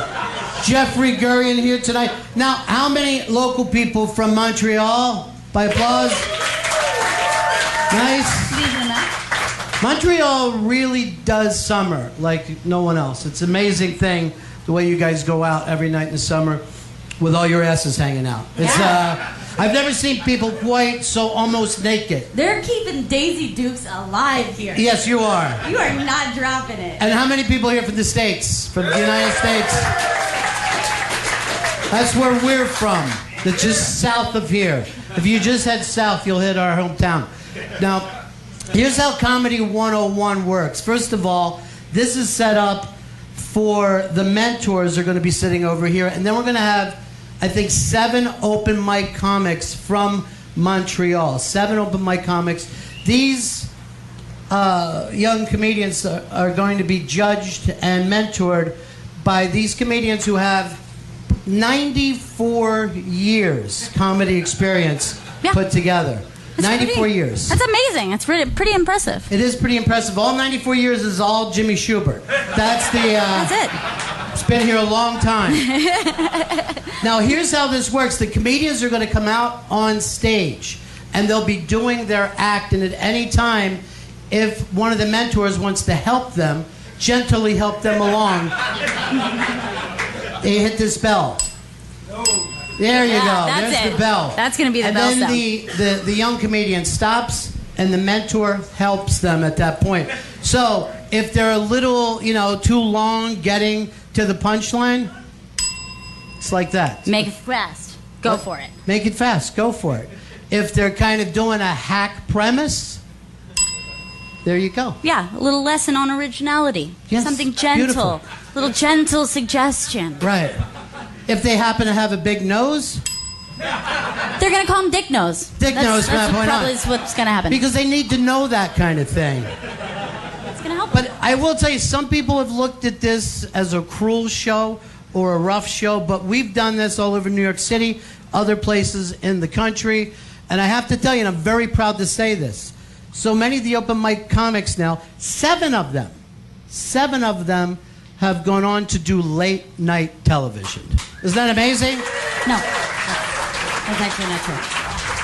Isn't that great? 7 of them. No. 3 of them have gotten Netflix specials at this point. No. Not one of them. And 1 hung themselves with a belt. That one's actually true. That is true. So you guys ready to get this started? It's Comedy 101. Come on, Montreal. This is the show. Duck down. Duck down so no one sees you. Be careful. You're going to fall off the stage. Be very careful. It's always a frightening thing when you're on a high stage like this. Later, we're going to fill this up with water and swim. It's, go ahead, take your time. There you are.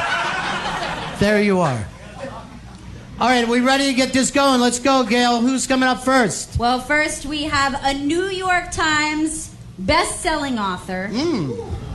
You've seen his Netflix special, Mouthful of Shame. No! He's here! You've heard him on the Jim and Sam show on Sirius XM. Jim Norton's here, ladies and gentlemen! Jimmy! Jim Norton! Have a seat right here, Jimmy.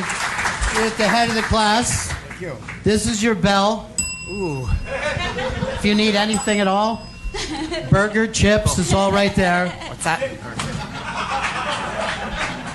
Who do we got next? Next, his new half-hour special is... Hold on. I just wanted to see if it worked. All right, Yeah, go ahead. there it is. That's how it goes. It's exciting. That's power. That's power, Jimmy. What you have? His new half-hour special is on Netflix. You've seen him on Billions on Showtime. Whoa! He's one half of the bonfire on Sirius XM. Dan Soder, everybody! Dan Soder's here! Dan!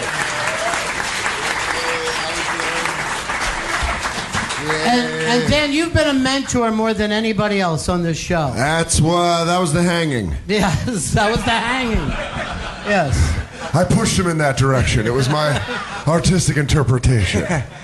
And you're wearing glasses now, which yeah, because apparently when I don't wear my glasses, I can't see, and I usually don't wear glasses, and everyone thinks I'm mean mugging them. Yeah. And I'm at a festival, and I don't want to fucking shoot my career in the foot because I was refusing to wear glasses. President of HBO is like, I think Dan Soder wants to fight me. Do you know how guilty you're making me feel? I once called Ray Charles a cunt. Now I know. And Jimmy, you were right. It took us years after his death, but you were 100% correct. All right, who's next up here? All right, our next comedian mentors performed on Dave Attell's Comedy Underground. Was just on the last season of IFC's Marin. He's one of the outlaws of comedy. The original Sam Kinnison's Outlaws of Comedy. Jimmy Schubert's here, folks. Shuby! Jimmy Schubert! Schubert's here. Good to see you, buddy. Good to see you, Ronnie. Now, you've always been there for the young comedians with a little bit of advice, right? Always. Yeah. And you got your start where? In Philly, originally, at the Comedy Factory Outlet, and then I did it for a couple years, and then... The Comedy Factory Outlet, that's where I used to get my coats. That place was gorgeous. Yeah. Really cheap. And the Comedy Works above the... it was a Middle Eastern restaurant in Philly, and we go up and... And then about 2 years later, I headed to the West Coast. West Coast, ladies and gentlemen, that's the other coast. Yeah. We've got one more mentor for you. We said there would be a surprise here. Yeah. Are you excited? Yeah! Gail, start laying it on us. All right, you've seen him on Last Comic Standing. You've seen him perform on The Late Show with David Letterman. And you've seen him on The Late Show with James Corden. Tommy Johnigan is here, everybody! Tommy Johnigan! Tommy! Stay down low.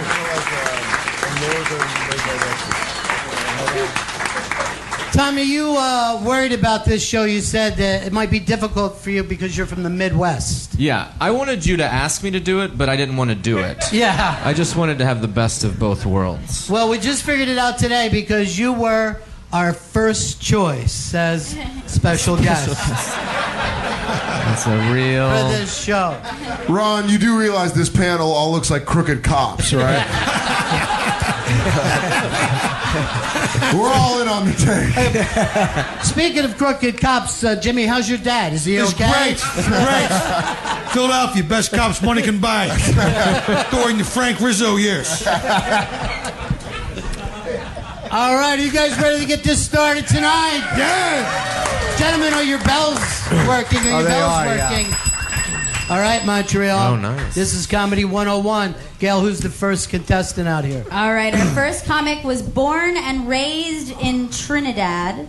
He is one of 9 children. When he is not performing comedy, he is an aerostructure engineer. Let's bring him up. It's Damani Seal. All right. Damani. All right. So a buddy of mine got his girl pregnant recently, and he was really excited about it. So he's telling me he'd be really happy if she has a boy, but so long as it's healthy and viable, he wouldn't be unhappy if she had a girl. And I could relate to that because I got my girl pregnant recently. I was telling him I'd be really happy if she has an abortion, but I wouldn't be. It seems a little mean to say that, so go with miscarriage.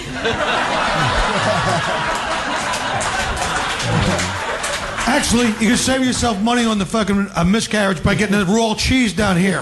They say they don't serve in the States because it causes miscarriages. Sorry.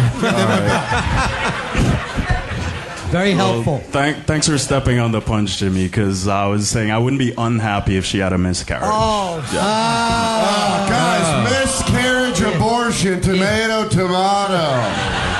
Still opens up the weekend. I didn't mean to step on your thing. I apologize. I had no idea. That shows me that either you're doing really well or I am really regressed in my writing. But just so you guys don't think I'm a horrible person, I'd be fine if she actually had the kid, just so long as it's not healthy and not viable. As she was flushing it down the toilet, you could see he has his eyes. That's mine. Too much. So she found out that's how I felt about it, and she broke up with me, which works for me because now both her and that baby are dead to me. Just wanted to compliment you on that.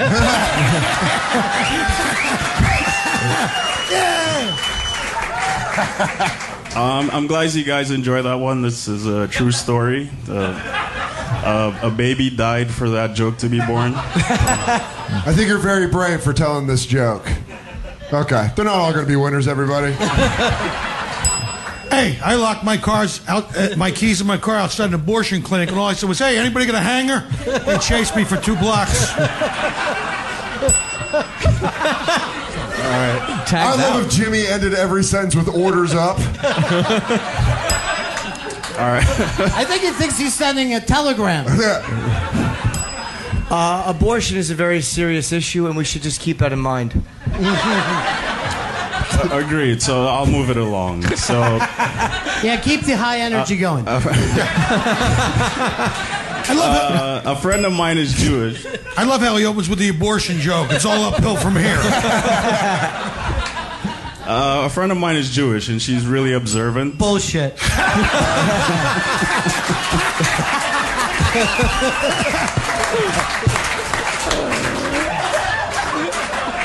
For the purpose of this joke, a friend of mine is Jewish. Be honest, change it to my landlord. All right. So she was teaching me about her faith. For instance, she keeps a kosher kitchen. I'm really trained to listen, and it's so hard to interrupt, but I just needed to talk. So just get back into it. Thank you. Tommy, you're doing great. I feel like I'm doing great. Nobody's ringing the fucking bell on me, are they? You sit here quietly. Tommy, shut the fuck up. Continue. All right. Thanks, Jimmy. That was perfect. Thanks, Jimmy. Yeah, so she was telling me about her faith. So she keeps a kosher kitchen, and for those that don't know, you can't mix meat and dairy, so you need 2 appliances, like 2 fridges, 2 stoves, 2 ovens. And that was really confusing to me because I always figured a really Jewish household would have absolutely no ovens at all. That setup was too long. Speaking of 2. It was also interrupted several times. Yeah. Come on, he ripped that from the headlines. Maybe you should have 2 Jewish friends. I think all of you are wrong to groan at that oven joke. I enjoyed it a lot. Especially because you don't see black people collecting sailboats. Like, out of context, that just sounded weird as shit. My black friend did have a boat. He called it the Ama or something.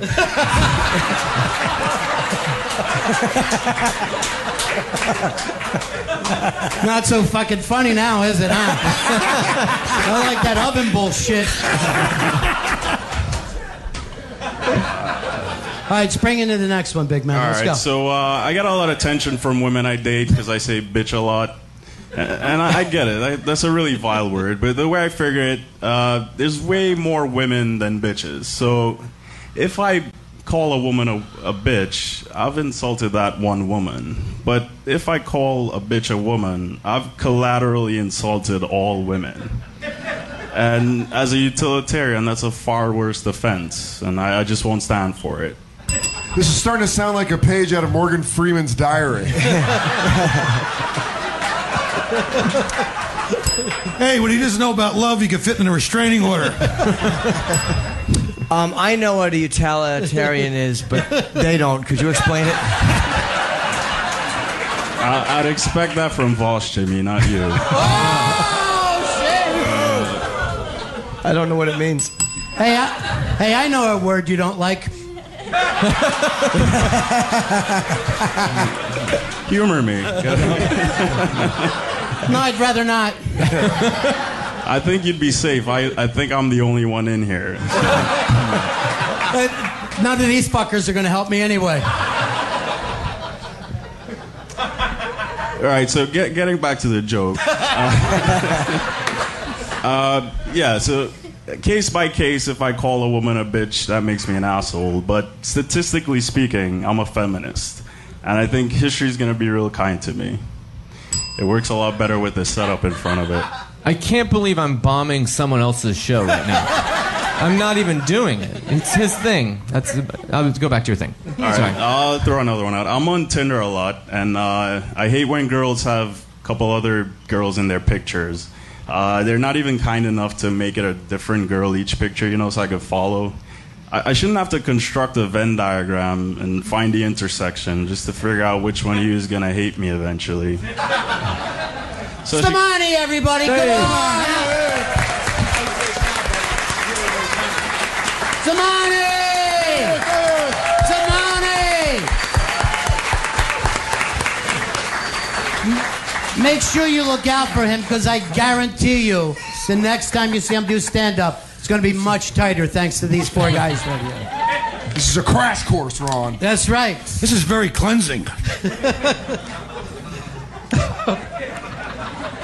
All right, ready for the next guy to come up here. All right, our second comedian has irritable bowel syndrome, claims he has a big dick, low self-esteem, lives at home, and is probably gay. His name sounds like a law firm. Give it up for Samson Cooperman. Samson Cooperman! Hey. Hi, Tiny Me. Oh, fuck. Oh, fuck. Yeah, Okay. I'll put it up here. Thank you. What do you? You shit a lot with a big dick. You're just the opposite of me. Thank you. Oh, man. Oh, I'm trying to get off of weed, actually, because it's bad for my anxiety. There's the audience out there. Yeah, out there. I'm trying to get off weed. It's bad for my anxiety. I keep getting bad side effects, like repressed dreams coming back to haunt me. Like maybe when you were a kid, your mom, like a boogeyman or something. Hey, my iPhone keeps locking up. Do you think you can help me out with it? Whereas in my case, it was like repressed shit, like, my mom popping out of the side of her bed with a jizz-stained t-shirt, like, Samson, what's this? And I'm just like, don't look at me. And she goes, well, was it somebody else? And I'm like, I hope it wasn't anybody else, right? I hope it wasn't my dad walking around at 5 a.m. I own everything in this house. Where'd you get your personality? In a car accident? Like, I like the fact that in that joke, your dad has a big dick just like you do. I'm like Jimmy. I have to manufacture these faces where you were just out born there. with. Oh, out there. Oh, come on. Never mind. Go ahead, Dan. No, James. No, come on, Dan. Let the young man continue. All right, just before the show, but fuck again. I keep looking at them. Oh, no. Shit. Really got to work on that. And obviously, not everyone here is from Quebec, right? A lot of tourists from out of town, right? You guys notice weird people in Quebec saying opalai yet? Have you heard this word yet? Where you fuck something, instead of saying oops, they're like opalai, right? I'm outside, I saw a woman drop her baby on the floor, she's like opalai, right? picks the baby, now the baby's smoking the cigarette. Opalai! See what happens when no one interrupts you? It's fucking... It's not great. It goes on. No, I feel that. No, I'm sorry. I feel that. No, I feel that. No. All right, I'm so Donovan. sorry.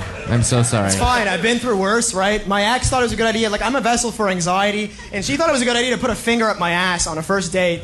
Right? I met her on Tinder, or as Jim calls it, I hope it's a tranny. Points for accuracy. By the way, the reason why I started comedy, I saw a video of Louis C.K. saying the N-word and thought, yeah, I could do that. Fuck it. Do it. Do it. See, they build it up. They want you to look at them. Fuck, it's an addiction. It's like sadomasochism. You're like the dominatrix, I guess. I don't know. All right, sorry. Fucking bro, easy. I bet the 9 button on the microwave sees more action than you do, okay? With this fucking Tinder shit. Settle down. Let me just say this. I became autistic for a second, right? Like, she put her finger up my ass, and I saw the Matrix and shit. I was like, right? She's like fingering my ass, and honestly, I should have just clenched my asshole and thrown it out of the fucking window. You're like a prequel to a mass shooter. Yes. And you're stealing things I've never talked about. What? It's just my life. Oh, man. Well, anyways, fucking... Sweet segue. Look, you can get callous on your feelings doing this, didn't you? Shit.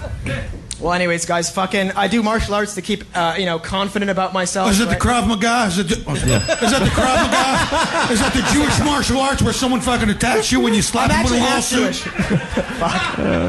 Sorry, go on. Basically, I took Kung Fu, actually. You do martial arts and you don't know what way to look when you're talking. It's very confusing. Yeah. Hey, you ought to kick that last joke to the curb. I'm sorry. Okay. Getting my fucking He was ass doing kicked. martial arts and he was grappling with a guy and he took his gi in a couple inches on his shoulders because it was baggy. Never mind. That's why I should have a fucking bell.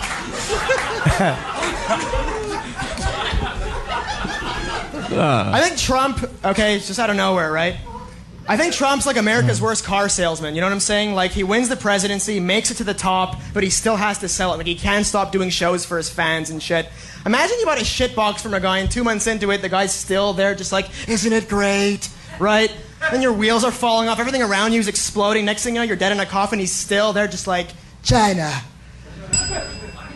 I'm watching you, and I understand what you're talking about. I completely get it.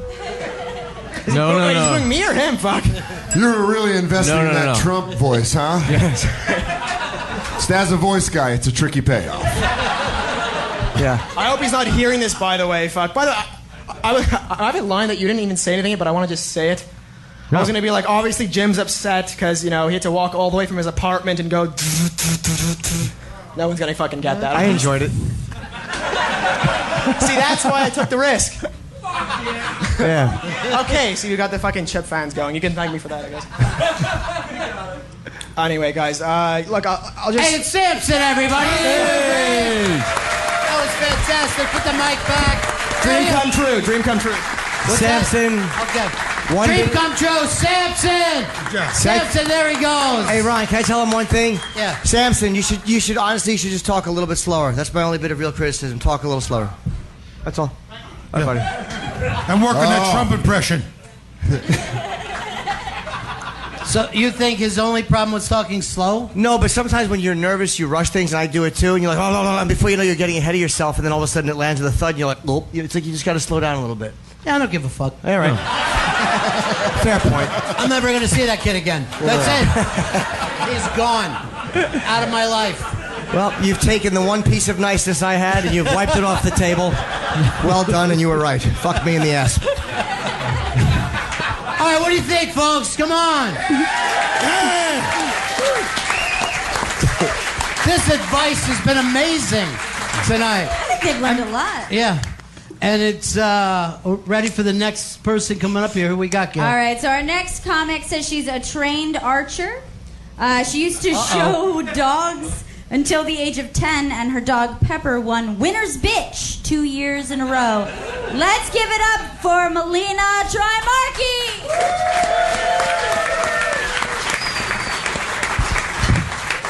Thank you. My dad used to say, he said, in 1990, the year you were born, I stopped gambling for you. And I said, thanks, Dad. You still grow so much weed in the backyard, though. Mean-spirited. He shares with me now, so it's fine. He's been buying a lot of silver bars lately, which is a red flag in my humble opinion. And I asked him, like, Dad, why are you buying all these silver bars? And he's like, check this out. When the economy collapses, I will have precious metals to trade with. He's just ready for the end of the world, guys. That's it. I love your stories. Oh.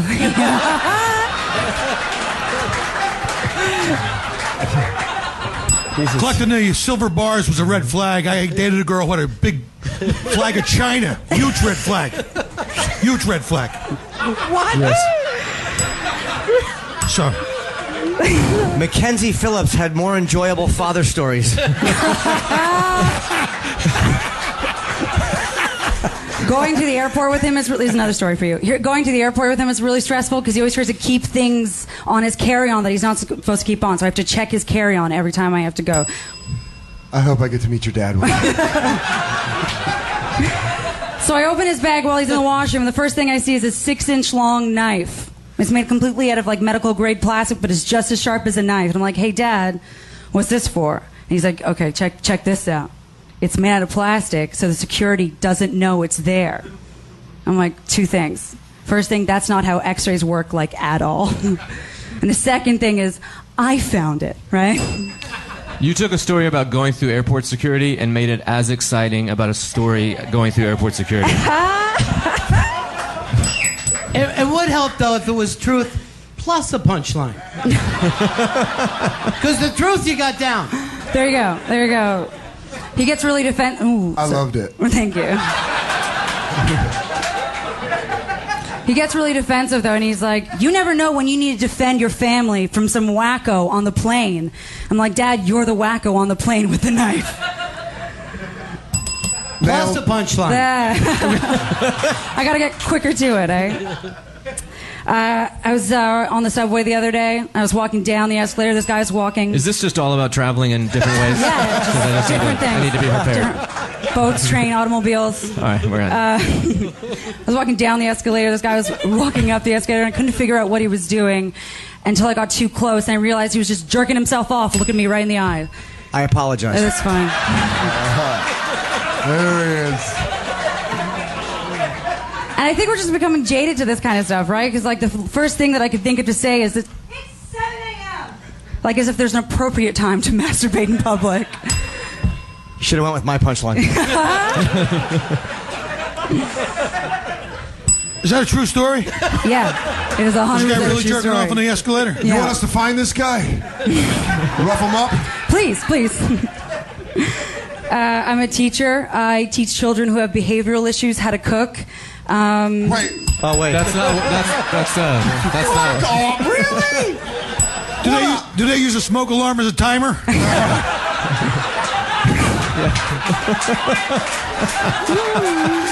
That's it. Jimmy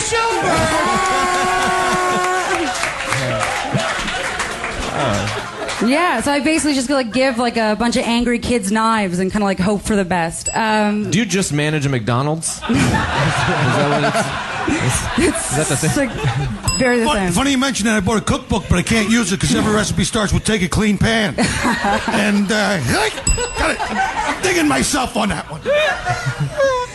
And the kids are getting really difficult to teach. Like this one kid, he's getting difficult to teach because he keeps on hitting on me, but he's like really good at it. I don't know if... You teach blind children. I'm kidding. I don't mean that. I don't mean it. I don't know if you've ever met a 12-year-old with game, but it's very disarming. Yes.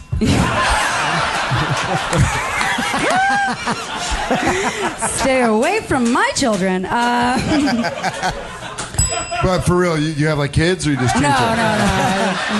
Melina, everybody, come on! Thank you.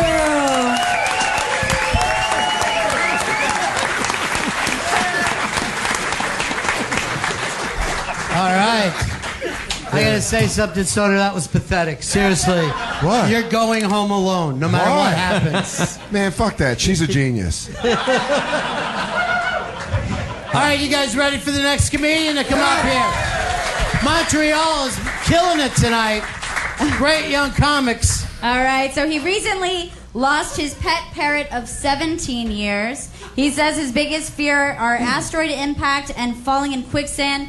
He lied during high school and said he was colorblind because he thought it would make him more interesting. Let's give it up for Gabriel Omasi! Gabriel! Oh, yeah, all right, cool, all right, that's nice. Oh, man, is everybody here friends with their grandmas? You better knock that counselor energy right the fuck off. I'm not going down your corny expressway of stories.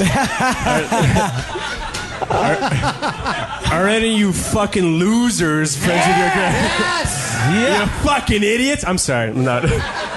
I'm friends. Who's not friends with a grandma? You go up to the medicine cabinet, get some of that fucking elbow medicine, you know? Huh? No? Elbow what? Some elbow medicine, you know? Sorry, Grandpa. Percocet. I don't know what she takes. I'm joking. I like hanging out with my grandma because she's like a really nice lady and she's also like dirty, stinking rich. She got so much fucking money, man. Like I like hanging. like I at a certain point. Like, I'm glad your parrot died. I'd hate to hear someone repeat this. Hey!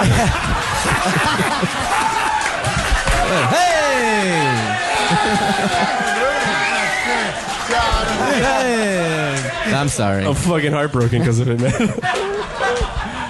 Now, I got it. But the thing is, I got a new bird now.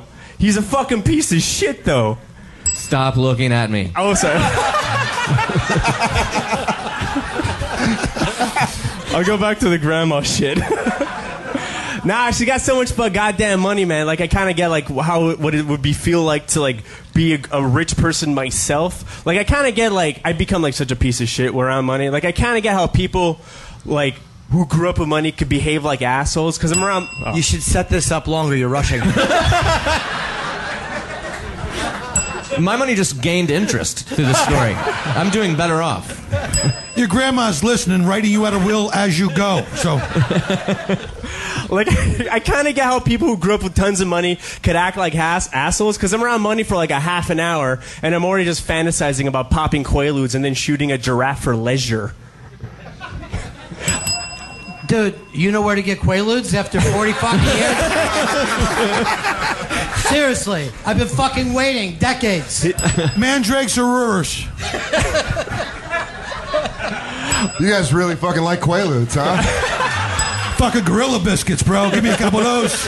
Wake up with some bruises. Oh, by the way, Jimmy, Roars. Roars, always pick Roars first. Like, oh man, I want to like beat up a fucking communist because of this shit. Like, I could spot a communist. I got the eyes of a Kennedy, in the mind of. I wish you had the skull of one. This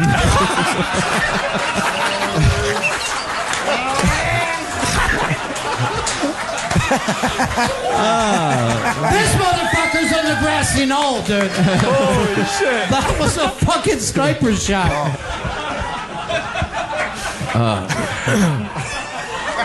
Holy shit, dude. That's great. That's how my grandma went, actually. I got this new bird. He's a fucking piece of shit, though. He bites me, man. He bit my hand. He bit my ear. I had to put a Band-Aid on my ear. I look like a fucking idiot. He's a bad bird. And I don't know what to do, man. Band-Aid makes you look like an idiot. You got a bird on your shoulder? I can't kill it because it was super fucking expensive, you know? Like, the Greek in me is so cheap that overpowers that other Greek side of me that loves to kill animals. You really think we're going to relate to you about exotic birds? Like his fifth fucking bird bit. Because you guys know what it's like buying an expensive birds, right? I think that fucking parrot killed itself. Yeah. I'm done. I'm a bird. Stop fucking talking about it. Yeah. Polly want a punchline. Gabriel, everybody! Gabriel! Great job, pal.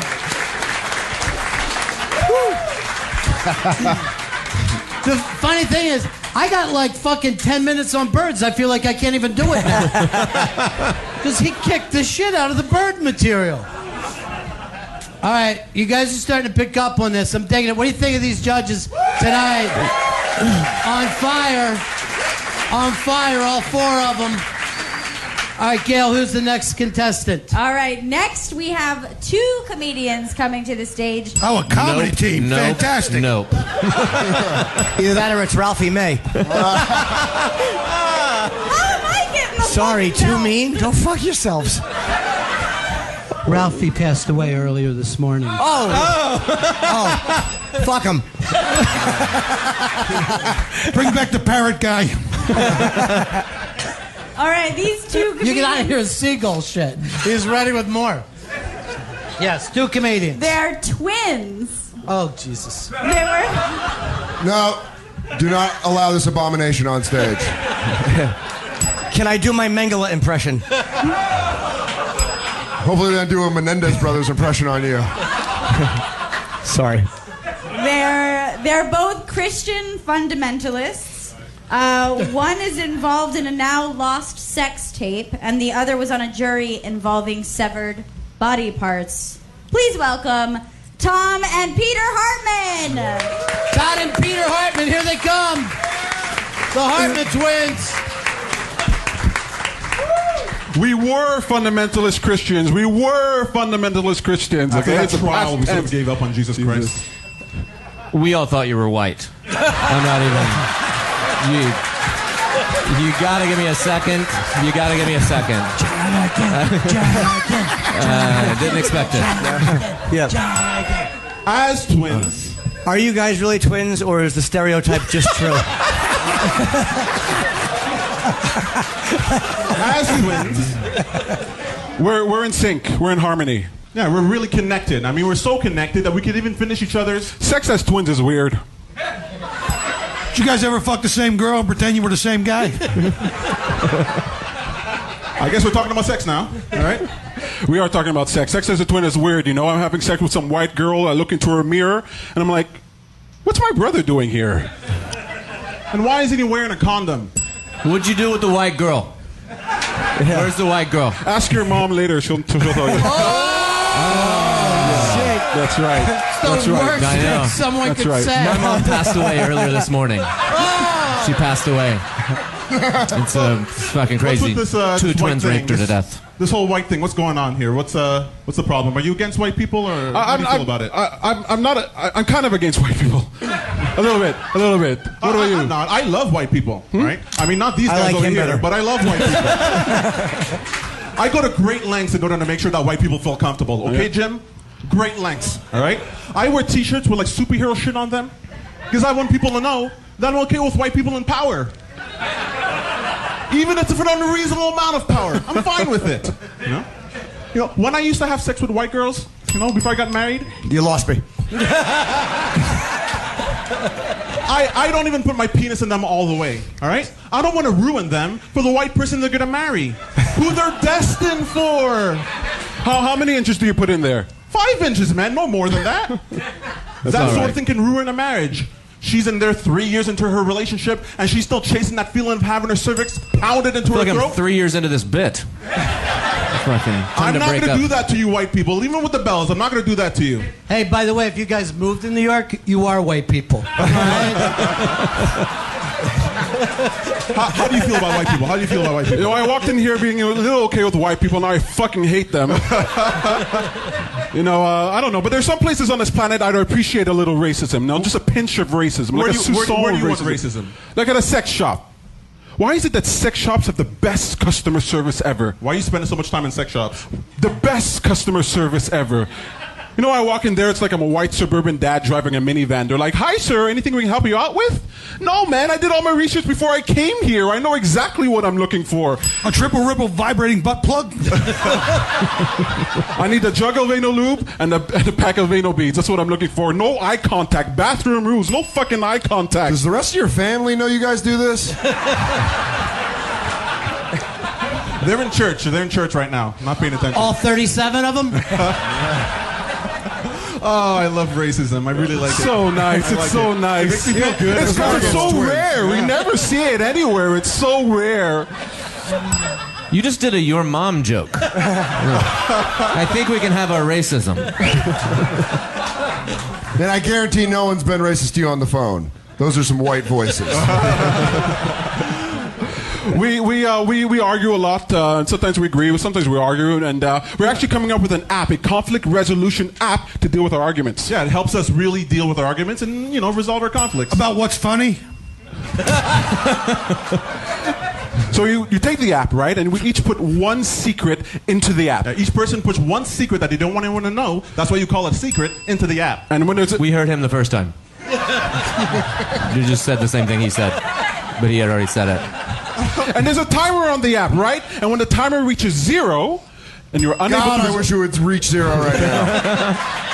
Listen to this great fucking idea. When this app reaches 0, your secrets get posted to Facebook, right? Right on the fucking internet, okay? That'll incentivize you. Everybody will know it, okay? You'll figure that out. And, we're a little bit nervous about putting our secrets in there, but... We're going to get the arguments, and we're going to wake up, and we're going to see posts on Facebook, and they're going to sound something like this. Tom and Peter Hartman were unable to resolve their conflict. Here are their secrets. I love my brother. I want someone to break a pool cue and have you guys fight it out like on Dark Knight. I just need one. I love my brother. I love him to death. I love him. All right? But there's a small part of me that can't shake the feeling that if I were to kill him, I'd become stronger. Has anybody told you one of you guys could just... Has anyone told you to shut the fuck up? It's their show. It's their show. Did you not know what you signed up for? Did you not know what the fuck you signed up for? I signed up for gang rape. I know that. I don't want to say I didn't warn you there'd be trouble. Hey, the Hartman twins, come on! Thank you very much.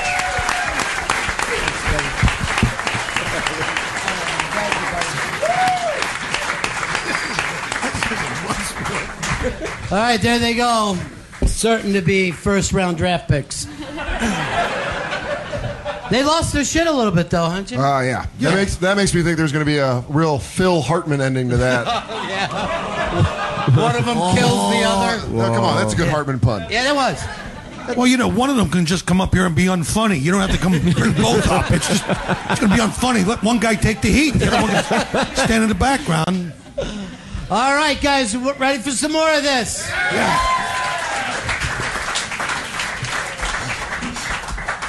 All right. Our next comic went to Christian camp when she was younger. She says she once saved a pigeon's life, and she also claims that she created the signature cocktail named the Panty Dropper. Give it up for Allie Pierce. Allie! Allie! What's up? How you guys doing? Cool. I started playing this new game. I want to tell you guys about it. I encourage you to try it. Every time I fuck a guy and he doesn't make me come, I steal something from him. The game is called the Jim Norton.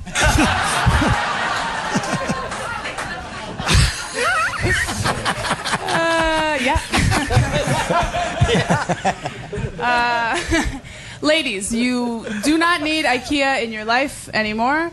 My apartment is furnished in failed orgasms. It looks amazing. Don't get me wrong, I'm deeply unsatisfied sexually, but my curtains are amazing. My God, they're so gorgeous you wouldn't believe it. I joined the gym recently. You're my travel coordinator. Yeah, I don't want to talk about it. I can't. This is... Wait a minute, what happened? She helps me out all week while I'm here. You can't just spring this on someone. Then no wonder she can't come. I booked your flights as well. Who, mine? Yeah, we spoke on the phone today. Yeah, I want to talk to you about that. You got me going through fucking Rochester. What the fuck's up with that? What does she do? She booked my flight. I'll help you punch up the IKEA joke if you upgrade me. You fucking got it. Yeah, but you don't know what he means by upgrade. Yikes. Yeah. When you start dating somebody new, they always want to know how many people you slept with, right? My ex and I dated for 4 years. He never asked me, thank God. Then one day, out of the blue, how many people have you fucked? I was like, who tipped you off, motherfucker? He's like, for real, how many? I'm like, I don't know, like 6 times as many people as I'm going to tell you about, right? He's like, no. He said, I was just curious because your twat looks like an old catcher's mitts. And it's probably seen about as many balls. Yeah.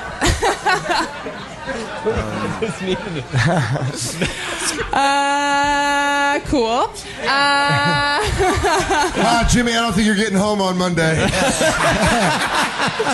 I'll let you steal something from me. Hey, I know I'd like to book a trip to that clit. I'm sorry. I apologize. That's I don't the mean that. code for Charlotte International Airport. It's just aviation knowledge. Well, same. Okay, so let's talk about my dad issues, because clearly this isn't going very well. No. My dad is super dead, and I've noticed that it's like trendy now for women to call guys daddy during sex. You shouldn't fucking do that. It's super weird. Hey, keep your opinion to yourself. And I like when women fuck me and call me Pop Pop. I'm just saying, like, it basically, you're, implying that incest is okay. You shouldn't call guys daddy during sex, but I can't stop doing it. And guys are always like, oh my God, you're such a freak. And I'm like, no, man, I just miss my dad. Like, it's nice to say it once in a while. Right? Just went, aw. Sweet. Bring her dad out. Bring out her dad. We have him. Oh, no. It's creepy. The only girl to call me daddy was my sister. Well, stop fucking your sister. Okay.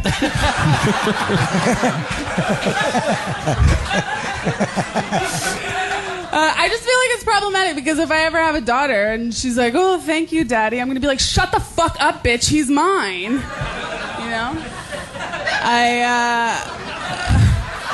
Thank God I'm wearing my sponge underpants. Yeah, that's true. I feel like serial killers get a bad rap, Like I would totally date a serial killer, because regular guys are boring. I was like, you're so pretty. I want to date a guy that's like, you're so pretty. Lie. It is a fucking lie. No, it's not. I'm just being mean. Oh no. Successful. Serial killers. A lot, man. Yeah. The guys are like, you're so fucking pretty. Why would you?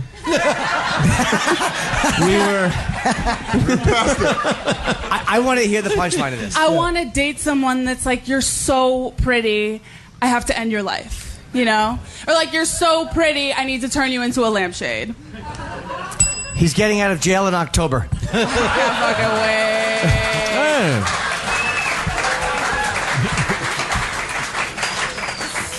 Because how romantic is that? You guys, he wants to bask in my glow forever. How cute is that? He wants to turn me into a fleshlight. It's amazing. I joined the gym recently. And, people who say that they love working out are lying to you. It's like girls who say that they love anal sex. They don't love anal sex. They just want you to like them better. Where are they? Thanks for fucking up my punchline, man. I'm sorry. You're looking at it. Flying out on Sunday. Okay. What else? I told a girl I like anal sex, and she got on all fours. I'm like, what are you doing?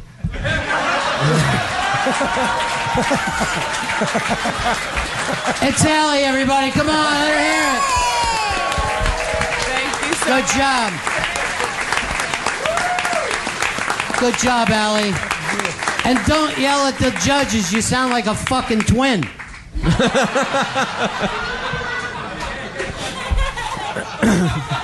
Code word. All right, this next young gentleman we met in Montreal last year, right? Yes, we did. And then he came down and became our intern in New York City this year. He is a proud member of the First Nation tribe. He is originally 9 hours north of Montreal and once chased by a wolf pack where he needed to escape by helicopter. Give it up for our friend, Justin Erden! Justin!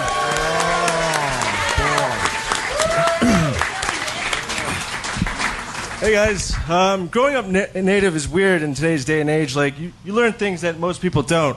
Like the word Quebec in my language means get out. And Canada, despite being what like we all were taught in school, does not mean village. It means nowhere. So yeah, that's colonialism. 2 definition jokes in a word. Not good. You're right about that. Hey, Lou Diamond Phillips, you got to talk in the mic. I'll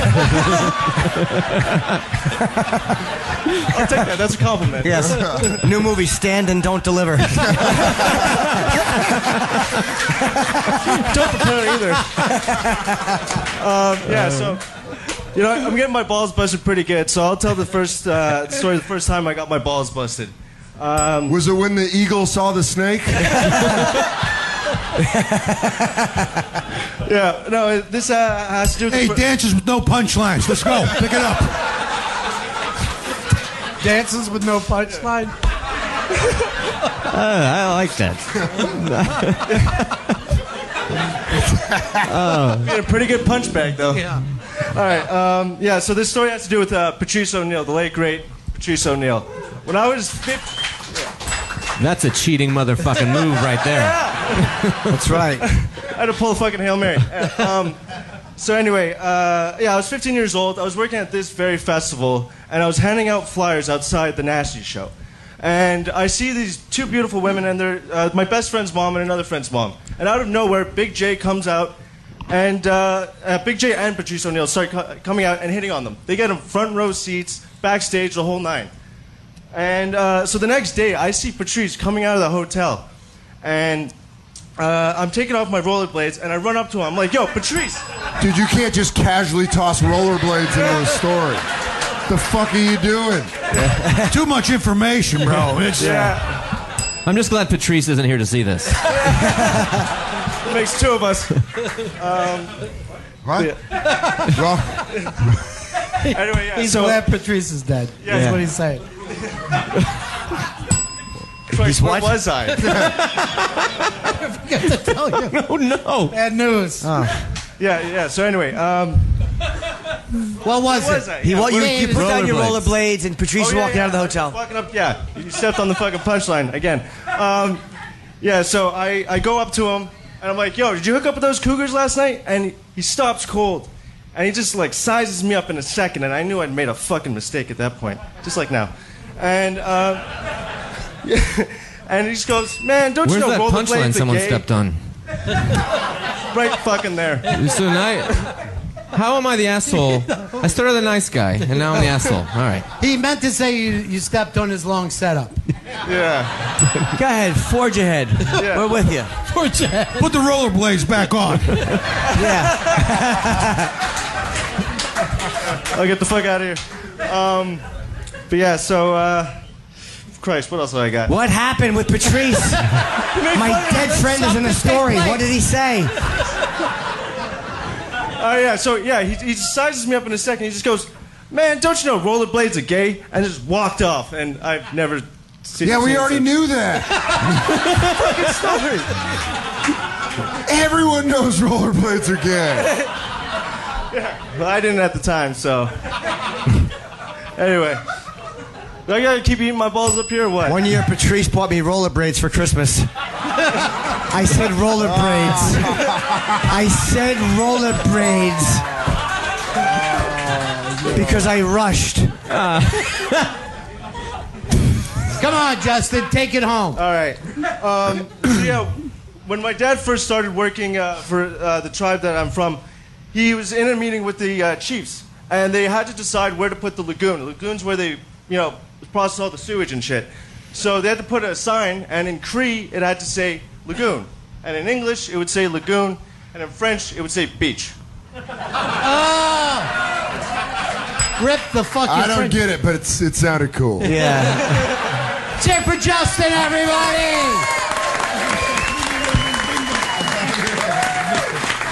Justin! Dances with no punchlines. I'm never gonna fucking forget that. My producer tonight has been giving me hand signals from the dark, and I can't. It's Chris Stanley. Chris, come back. Come here. I haven't seen you one fucking time. I just see a shadow moving. So what were you doing back there all the time? I have one more contestant for. Jesus Christ. This is why you're behind the fucking scenes. But I swear to God, I haven't been able to. I just see this thing moving back and forth. You find a new way of fucking up every single time. It's amazing. I never even thought at the beginning of the night, don't hide in the dark and give me signals. So you got the last contestant. You guys ready for the last contestant tonight? Now, Chris, this is a friend of yours from New York, right? Yes, it is. Now, I haven't seen him yet, but Gail, you have the stuff on it, right? I do, yes. Our next performer is the only non-native of Montreal. He is a rapper from the suburbs of New Jersey. Fuck. A rapper, ladies and gentlemen. Joe DeRosa. He just moved out of his mom's house to Brooklyn. You can always catch him at local strip clubs with a couple of G-stacks. Give it up for Paperface! Paperface! Paperface! Hey! Paperface! It's paper! You look like every woman I've fucked. I am. Yo, I'm gonna It's do the unknown Bodak. Jesus. I'm gonna do a rap song for you guys. Anybody like weed? Anybody like Henny? Cool, that's the name of the song, Weed and Henny. Alright. Friends. Are you a black robot? Friends, I'll need too many. Just weed and Henny. Where's your twin brother? Just weed and Henny. You an actor, need an Emmy. You Steve Buscemi. Just weed and Henny. Weed and Henny. Man, don't make me have to fucking squeeze the semi. Yeah, friends, I don't need too many. Just weed and Henny. I wish I was dead like Lemmy. Skirt off like a jerk off. Made her take her skirt off. Sold Snow White to Snow White. Paid $7 for the Bergdorf. Workhorse in my polo shirt. I wish that was a plastic bag. Dogs. I got the floss. I got the flaws. Hot box, the Boxster Porsche. Lobster claws in the pasta sauce like a mobster boss. Of course I married the game when she got divorced. Your man's is grown. 50 grand in loans. Running from moving rocks like Indiana Jones. You know, Chuck Berry played a guitar 60 fucking years ago, dude. We shouldn't be going backwards. Stand alone. Handle chrome like a handheld phone. Whoop. Damn it! There's a fucking paper bag on his head. Yeah. What more does he have to give you people? Alright, but fuck the... Oh my god. My bad. Come on, Johnny Five. Just wrap it around your neck a bunch of times. Make a decision what side of the cord to stand on. But fuck the passive aggression, man. Class is in session. Told the pastor I'm way past the confession. Cashing the checks in after inception. Hey, the unknown comic said thanks for stealing his act. My staff's sick like a massive infection. Germs. Cause friends, I don't need too many. Just weed and Henny. All right, Dr. Seuss, let's wrap this up, all right? You an actor, need an Emmy, you Steve Buscemi. Weed and Henny. Weed and Henny. Are you scratching your bag head? It's the fucking... Oh, Jesus. Hey, take the bag off. We know you killed Nicole Simpson.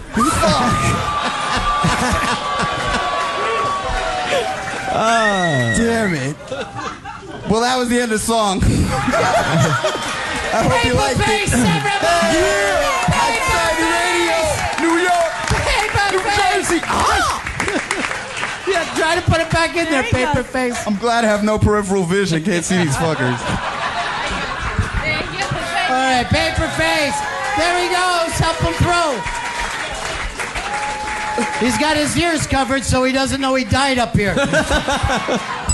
If I had an act like that, I'd wear a bag too. Hey, let's hear it for all the mentors that were out here tonight. Mr. Jim Norton, come on! Dan Soder!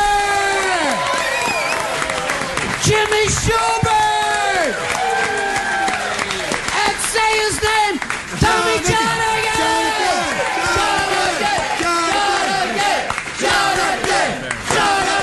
Thanks so much for coming out here tonight. Enjoy the rest of the festival. Thanks for coming to Comedy 101. Take care, everybody. Thank you, brother.